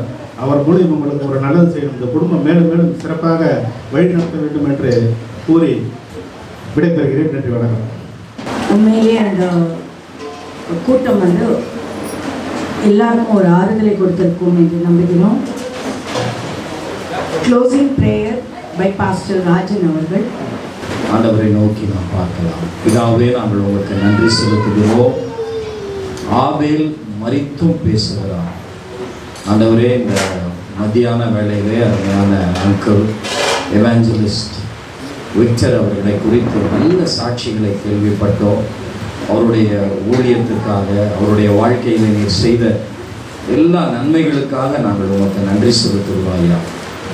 கடைசி வரையும் விசுவாசத்தை காத்துக்கொள்ள ஆண்டவரே ஒரு சாட்சியாக இருக்க கர்த்தர் நீர் உதவி செய்வீர். அதற்காக நன்றி. அவரை விட்டு சென்றிருக்கிற குடும்பத்துக்காக நாங்கள் உங்களுக்கு நன்றி செலுத்துகிறோம் ஐயா. நீதிமானுடைய சந்ததியின் ஆசீர்வாதத்தை சங்கீதம் 37 வாசிக்கிறோம். ஆண்டவரே, அவர் நீதிமான், நாங்கள் இயேசு கிறிஸ்து என்ற நீதிமானுடைய சந்ததி. ஆண்டவரே, இந்த குடும்பத்தார் எல்லாரையும் ஆண்டவராக இயேசு நீர் ஆசீர்வதிப்பீராக. நீதிமானுடைய வேர் கனி கொடுக்கும். நீதிமான் நித்திய கீர்த்தி உள்ளவன் என்றெல்லாம் வேதத்தில் வாசிக்கிறோம். 112வது சங்கீதத்தில் சொல்லப்பட்டபடி நீதிமான் செம்மையானவருடைய எல்லா ஆசீர்வாதங்களும் இந்த குடும்பத்தார் மேல் வருவதாக நீர் இவர்களை இன்னும் சிறப்பாக, மகிமையாக, ஆசீர்வாதமாக, ஒரு குறைவு இல்லாமல் நீங்கள் நடத்துங்கப்பா.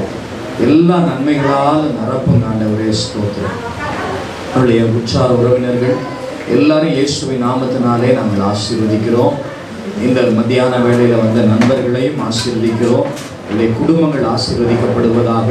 இங்கே வந்திருக்கிற எல்லார் மேலும் ஆரோக்கியத்தையும் சுகத்தையும் எல்லாவித நன்மைகளையும் உயர்வுகளையும் நாங்கள் சொல்லி ஆசீர்வதிக்கிறோம். ஆண்டவரே, இந்த குடும்பத்துக்கு வேண்டிய எல்லா ஆறுதலையும் நீ தந்தபடியால் உமக்கு நன்றி. இயேசுவின் நாமத்தில் நல்ல பிதாவே, ஆமென். எல்லாரும் சொல்லுவோம். என் ஆத்துமாவே கர்த்தரை ஸ்தோத்திரி, என் முழு உள்ளமே அவர் பரிசுத்த நாமத்தை ஸ்தோத்திரி. என் ஆத்துமாவே கர்த்தரை ஸ்தோத்திரி, கர்த்தர் செய்த சகல உபகாரங்களை மறவாதே. ஆமென். கர்த்தர் உங்களை ஆசீர்வதித்து காக்க கடவர். கர்த்தர் தமது முகத்தை உங்கள் மீது பிரகாசிக்க பண்ணி உங்கள் மேல் கிருபையாக இருக்க கடவர். கர்த்தர் தமது முகத்தை உங்கள் மீது பிரசன்னமாக்கி பூரண சமாதானத்தையும் சந்தோஷத்தையும் கட்டளையிட கடவர். ஆமென். God bless you. கர்த்தர் உங்களை ஆசீர்வதிப்பாராக. Thank you. சித்தப்பா கடைசியா க்ளோரி, அதாவது ராணி ஆண்டியோடைய மகள் வளைகாப்புக்கு காது குத்துக்கு குழந்தையோட காது குத்துக்கு சித்தப்பா கடைசியாக அவங்க மெசேஜ் கொடுத்துருக்காங்க. அது ஏவியில் ப்ளே பண்ணுறோம். அதுக்கு முன்னால் வோட் ஆஃப் தேங்க்ஸ் பை சாம். இங்கே கூடி வந்த எல்லாருக்கும் ஆண்டவராகிய இயேசு கிறிஸ்து நாமத்தில் வாழ்த்து சொல்கிறேன். எல்லாருக்கும் பெரிய நன்றி சொல்கிறேன். நாங்கள் கூப்பிட்டு உடனே எல்லோரும் வந்ததுக்கு. அப்பாவோட இழப்பு தெரியும், இங்கே இருக்க யாராலையுமே ஜீர்ணிக்க முடியாது. நாங்களும் ஒரு நாளும் கஷ்டப்பட்டு அதை கடந்து வந்துட்டுருக்கோம். ஆண்டவர் இயேசு கிறிஸ்து தான் எங்களுக்கு துணையாக இருக்கார். நீங்கள் எல்லோரும் எங்கள் குடும்பத்துக்காக ஜெபம் பண்ணிக்கோங்க. நாங்களும் எல்லாருக்காகவும் தினமும் எங்கள் குடும்ப ஜெபத்துக்காக ஜெபம் பண்ணிக்கிறோம். இப்போ கூட எங்கள் அழைப்பை ஏற்று இந்த அப்பாவை நினைவு கூற இந்த ஃபங்க்ஷனுக்கு வந்த எல்லாருக்கும் நன்றி சொல்லிக்கிறேன். உங்களுக்காக லஞ்ச் ஆயத்தப்படுத்தியிருக்கோம். எல்லாம் மறக்காமல் எல்லோரும் ஃபுல்லாக சாப்பிட்டு போங்க. தேங்க்யூ.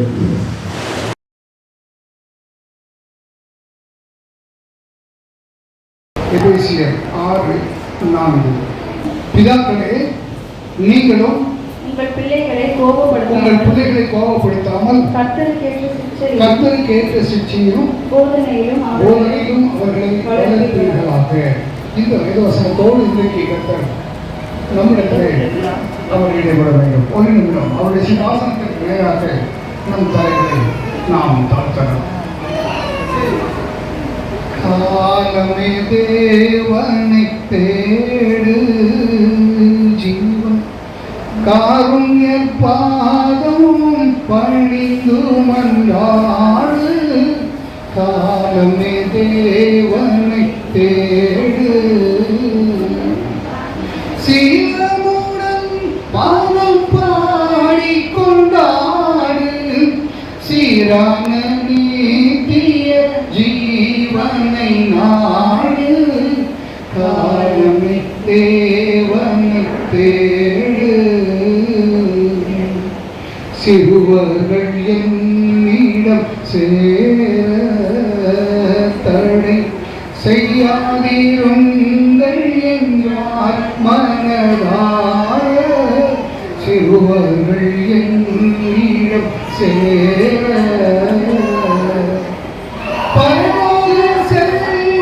அவனுக்கு பலிக்கும் பாக்கியம் எல்லாம் பரந்து ஜொலிக்கும். காலமே தேவனை தேடு, வேலையோனக்கு கை கூட. சத்தியம் வேதம் கிருபை வரத்தை மன்றாட. வேலையோனக்கு கை கூட.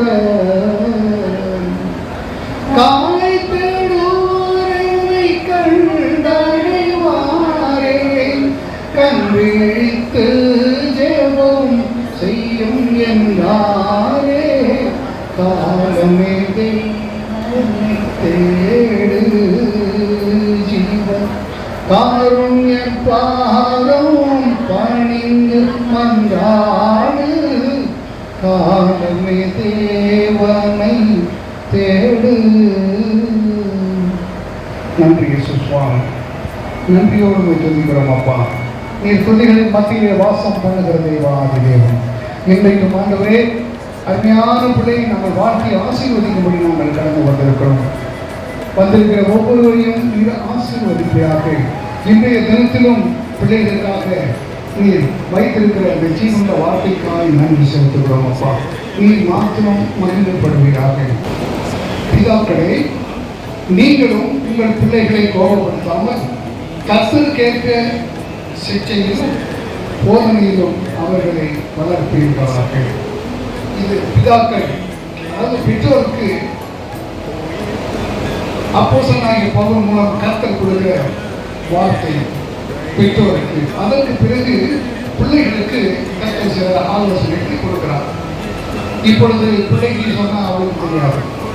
ஆனால் வந்திருக்கிற பெற்றோருக்கு கட்டாயம் சில ஆலோசனைகளை வேதத்திலிருந்து நாம் கொடுக்க வேண்டியது மிகுந்த அவசியமாக இருக்கிறது. வேதம் சொல்கிறது, பிதாக்களே, நீங்கள் உங்களுடைய பிள்ளைகளை பாவப்படுத்தக்கூடாது. முதல்ல அடுத்தது கர்த்தருக்கு ஏற்ற சிக்ஷை. சிக்ஷை சொன்னால் உபத்திரவப்படுத்துறதுன்னு கூட ஒரு பொருள் இருக்கு. கர்த்தருக்கு ஏற்ற சிக்ஷையின்படியும் போதனையின்படியும் அவர்களை நாம் வளர்த்தெடுக்க வேண்டும். அல்லேலூயா. ஏனென்றால் வேதம் சொல்கிறது, பிள்ளைகள் கர்த்தரால் வரும் சுதந்திரம் என்று சொல்லி. பிள்ளைகளை நமக்கு கர்த்தர் தான் கொடுக்கிறார். இன்றைக்கு எத்தனையோ பிள்ளைகள் திருமணமாகி ஒரு வருஷத்துக்குள்ள ஒரு பிள்ளையை பெற்றணும். இல்லைன்னு சொன்னால் பரிகாசம். இன்னும் கல்யாணம் ஆகி ஒரு வருஷம் ஆச்சு, பிள்ளைகளுடைய பரிகாசத்திற்குள்ளாக கூட அநேக பெற்றோர் போகிறது நாம் அடைந்திருக்கிறோம். ஒரு வருஷம் ஆனோன்னு பிள்ளை வந்துடணும். ஏன்னா வேதம் சொல்கிறது, பிள்ளைகள் கர்த்தரால் வருகிற சுதந்திரம் என்று சொல்லும். அல்லேலூயா. இன்னைக்கு அருமையான இந்த பிள்ளையை இந்த பெற்றோருக்கு கர்த்தர் சுதந்திரமாய் அவர் கொடுத்திருக்கிறார். சங்கீதங்களின் புத்தகம் 27ஆம் அதிகாரத்தில் 4வது வசனத்திலே நாம் வாசிக்கிறோம். வேதம் சொல்கிறது, பிள்ளைகள் கர்த்தரால் வருகிற சுதந்திரம். ஆகவே இந்த அருமை பிள்ளைகள் வாழ்த்தி ஆசீர்வதிக்கும்படி வந்திருக்கிற பெற்றோர்களே, ஒருவேளை நீங்கள் உங்களுடைய பிள்ளைகள் பெரிய பிள்ளைகளாய் வளர்ந்த பிள்ளைகளாய் இருக்கக்கூடும். ஆனால் நாம் எப்படி பிள்ளையை வளர்த்து எடுத்தோம் அது நமக்கு தான் தெரியும். வேதம் சொல்லுகிறது, 1 தீமோத்தேயு நிருபத்திலே நம்ம வாசிக்கிறோம் 2ஆம் அதிகாரம் 15வது வசனத்தில், பிள்ளை பேச்சினாலே அந்த தாய்க்கு கர்த்தர் ஒரு ரட்சிப்பை கொடுக்கிறார். அல்லேலூயா. எவ்வளவு ஒரு ஆச்சரியமான ஒரு காரியம். பிள்ளை பேச்சினாலே அவளுக்கு கர்த்தர் ஒரு ரட்சிப்பை கொடுக்கிறார். ஞானஸ்நானத்தினாலே ஒரு ரட்சிப்பு உண்டு. ஆனால் பெண்களுக்கு கர்த்தர் கொடுக்கிற இன்னொரு ஆசீர்வாதம் பாருங்க. பிள்ளை பேச்சினாலே கர்த்தர் நமக்கு, அந்த தாய்க்கு ரட்சிப்பை அவர் கொடுக்கிறார். வேதம் சொல்கிறது, சங்கீதம் 128 6வது வசனத்தில் நம்ம வாசிக்கிறோம், பிள்ளைகள் கர்த்தரால் வருகிற சுதந்திரம். அந்த பெற்றோருக்கு கர்த்தர் கொடுக்கிற ஆசீர்வாதம், நீ உன் பிள்ளைகளின் பிள்ளைகளையும். இஸ்ரவேலுக்கு இப்போதைக்கு ஏதாவது சமாதானம் இருக்கா?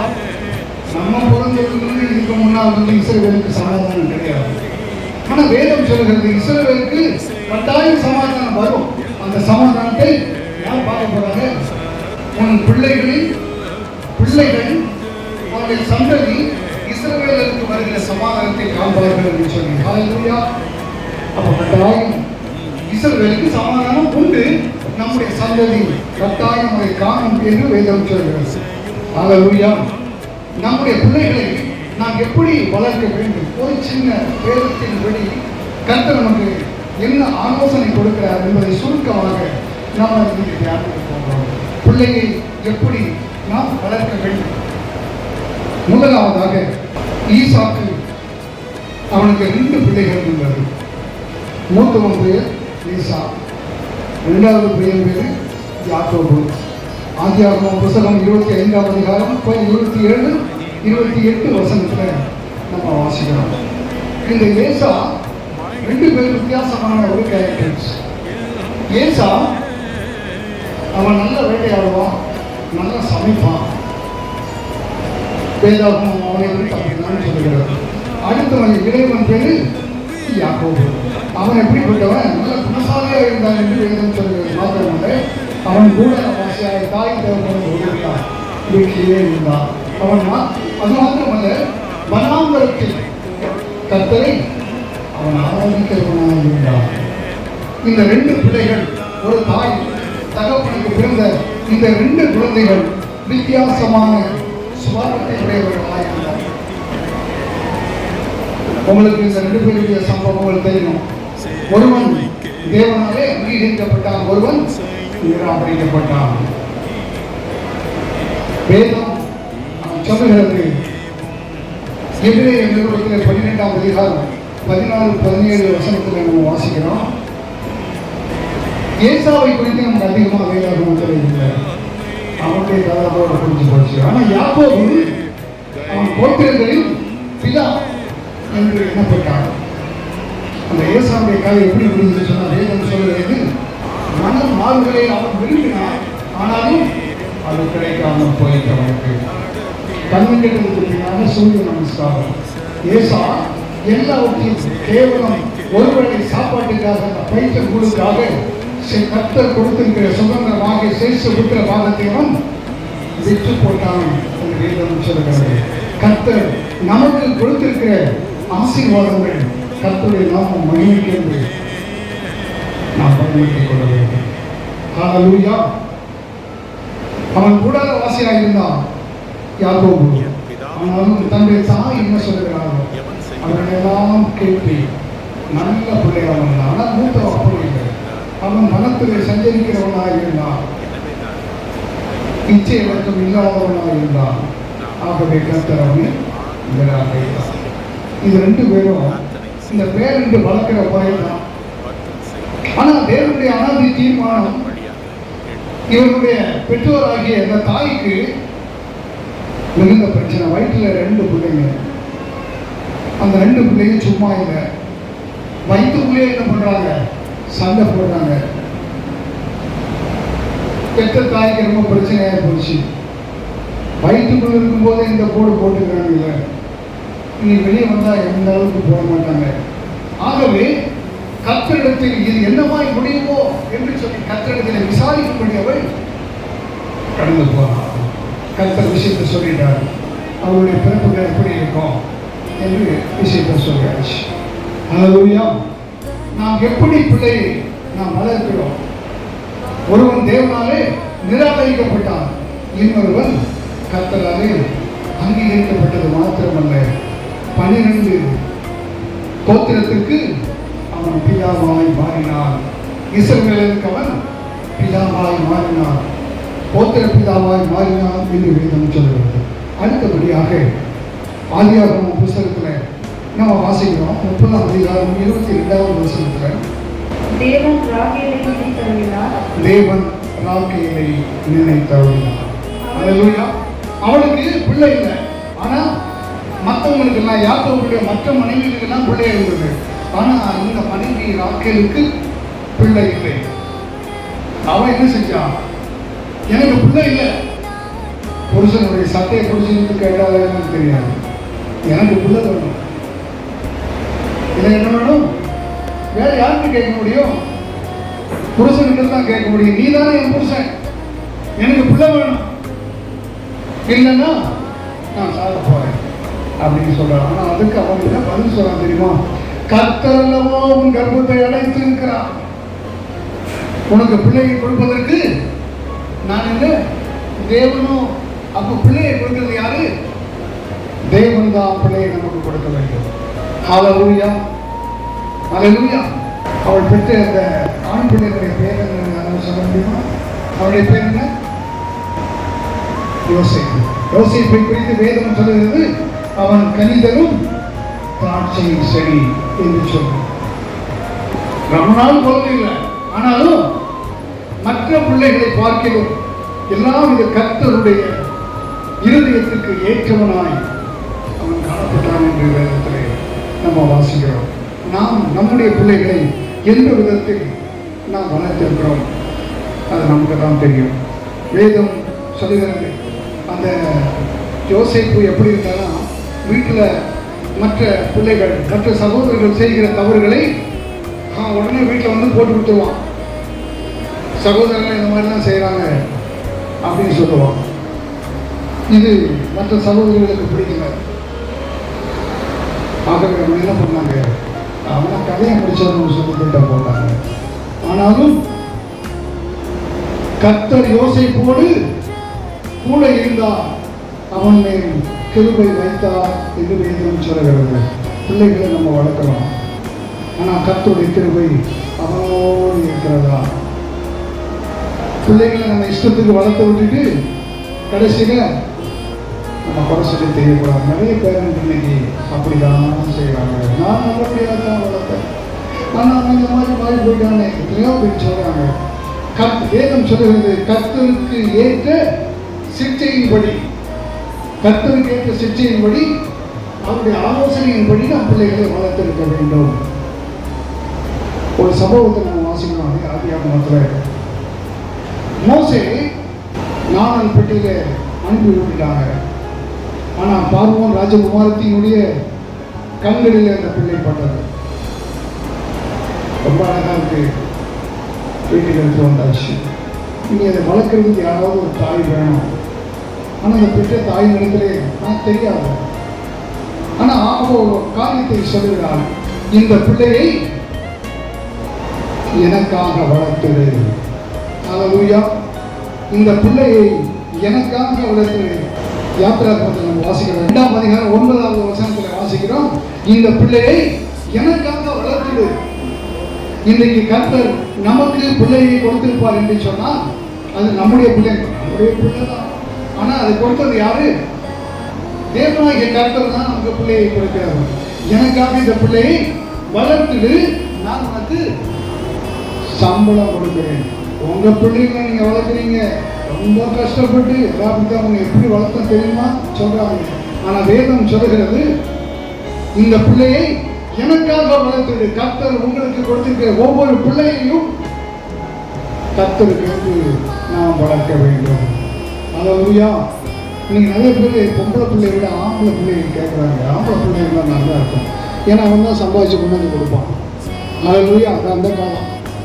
இந்த காலத்தில் ஆம்பளை பிள்ளைகளை பெற்றுட்டு நான் வருஷம் இல்லை, வேதனை போல எத்தனையோ பெற்றோர் இருக்கிறாங்க. எனக்கு தெரிஞ்ச ஒரு சகோதரர் உண்டு. ஒரு 20 ஆண்டுகளுக்கு முன்பதாக அந்த சகோதரர் கிறிஸ்தவ சகோதரன் தான். அவர் என்னிடத்திலே சொன்னார், என்னுடைய சொந்தக்கார ஒருத்தன் என்னை அடித்து பல்லெல்லாம் அடிச்சுட்டான். ஆனால் அந்த பல்லெல்லாம் நான் இன்னைக்கு வச்சிருக்கேன். அந்த 4 பல்ல ஒரே அடியில் 4 பல்லு போயிடுச்சு. அந்த பல்லெல்லாம் நான் வச்சிருக்கிறேன். ஆனால் நிச்சயமா என்னால் அவன் அடிக்க முடியாது. ஆனால் கர்த்தர் எனக்கு ஒரு ஆண் பிள்ளையை கொடுத்திருக்கிறார்.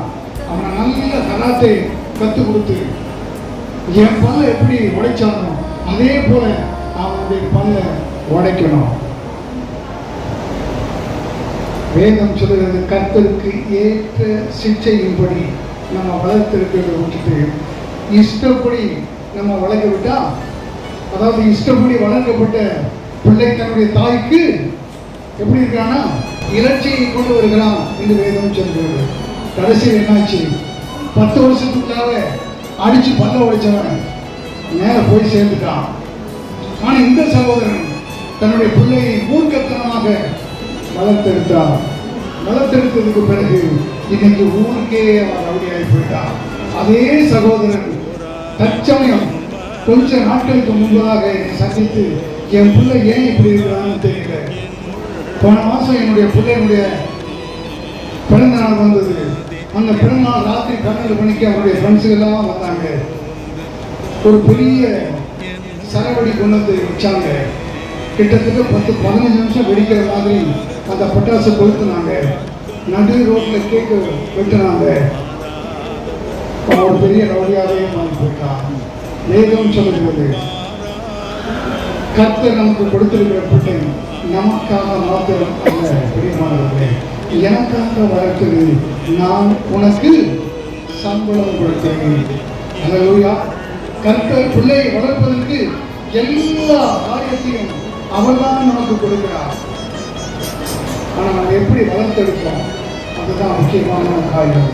நம் பிள்ளையை எப்படி வளர்க்க வேண்டும் இந்த வேதத்தில் அநேக காரியங்களை குறித்து வேதத்தில் நாம் வாசிக்கிறோம். இந்த காரியங்களில் இவர்களெல்லாம் இந்த வேதாகம புருஷர்கள் தங்கள் பிள்ளைகளை எப்படி வளர்த்தார்கள், அவர்கள் எப்படி கர்த்தருடைய நாமம் மகிமைக்காக அவர் வளர்த்தெடுத்தார்கள் என்பதை நாம் இப்படி வாசிக்கிறோம். வேதம் சொல்லுகிறது நீதிமொழிகளின் புத்தகம் 22:6 பிள்ளையாண்டானை நடக்க வேண்டிய வழியிலே அவனை நடத்து. சின்ன வயசுல நம்ம எப்படி நடத்தணும் அதன் போல நடத்தணும். இல்லைன்னா என்னாகும்? இல்லைன்னு என்ன ஆகுமா? சின்ன வயசுல வளர்த்து எடுத்துதான் சரியான விதத்தில் நம்ம வளர்த்து எடுத்துதான் அவன் முதிர் வயதிலும் அவனுக்கு ஞாபகம் வரும். முதிர் வயதிலும் அவனை விடாது இருப்பான் என்ற வேதம் நமக்கு சொல்லுகிறது. பிரியமானது, நம்முடைய பிள்ளைகள் எப்படி இருக்கிறது? நீதிபதிகளின் புத்தகத்தில் வாசிக்கிறோம், மகனே உன்னுடைய தாய் புத்தியை கேள், உன்னுடைய தகப்பனுடைய போதகத்தை தள்ளாதே. நம்முடைய தாயினுடைய புத்திமதிகளை, தகப்பனுடைய ஆலோசனைகளை கேட்டு அதன்படி நடக்கிற பிள்ளைகளாக நம்முடைய பிள்ளைகளை வளர்த்தெடுக்க வேண்டும். இஷ்டத்துக்கு நம்ம வளர்த்து விட்டுட்டு கடைசியில் ஐயோனா பிரயோஜனம் கிடையாது. இன்றைக்கு நடக்கக்கூடிய சம்பவங்களை பார்க்கிற பொழுது நம்முடைய பிள்ளைகளை எந்த விதத்தில் வளர்த்திருக்க வேண்டும் என்கிற ஞானத்தை கர்த்தர் நமக்கு கொடுத்திருக்கிறார். பிறந்தை கையாளுவன் தன்னுடைய பிள்ளையை பகைக்கலாம் என்று வேதம் சொல்கிறது. எப்படி சிகிச்சைப்படுத்தி நம்ம பெருமல் அடிக்கிறதுனால பிள்ளைக்கு ஒன்றும் நடக்க போகிறது கிடையாது. ஆனால் சிகிச்சை படித்து என்ன பண்ணணும்னா வளர்த்திருக்க வேண்டும் என்று வேதம் சொல்கிறது. இங்கு வந்திருக்கிற நம் ஒவ்வொருவருக்கும் கர்த்தர் சொல்கிற வார்த்தை என்ன? நானும் என்னுடைய பிள்ளைகளும் இஸ்ரவேலின் பர்வதத்தில் வாசமாக இருக்கிற அந்த தேவனுக்கு அதிசயமாகவும் அடையாளமாகவும் அவர் வளரும்படி நான் வாழ்த்தி ஆசீர்வதிப்போம்.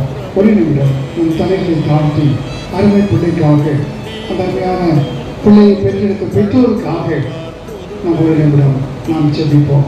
வேதம் சொல்லுகிறது, நீங்கள் யாரை ஆசீர்வதிக்கிறீர்களோ அவர்கள் ஆசீர்வதிக்கப்பட்டிருப்பார்கள். நமக்கு அன்பான சொந்தக்காரர்கள் வந்திருக்கீங்க, நண்பர்கள் வந்திருக்கிறீங்க, அன்பானவர்கள் வந்திருக்கிறீங்க.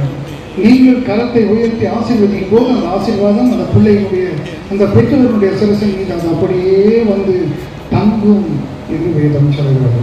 ஒரு நிமிடம் அந்த குடும்பத்திற்காக நாம் செபிக்கலாம்.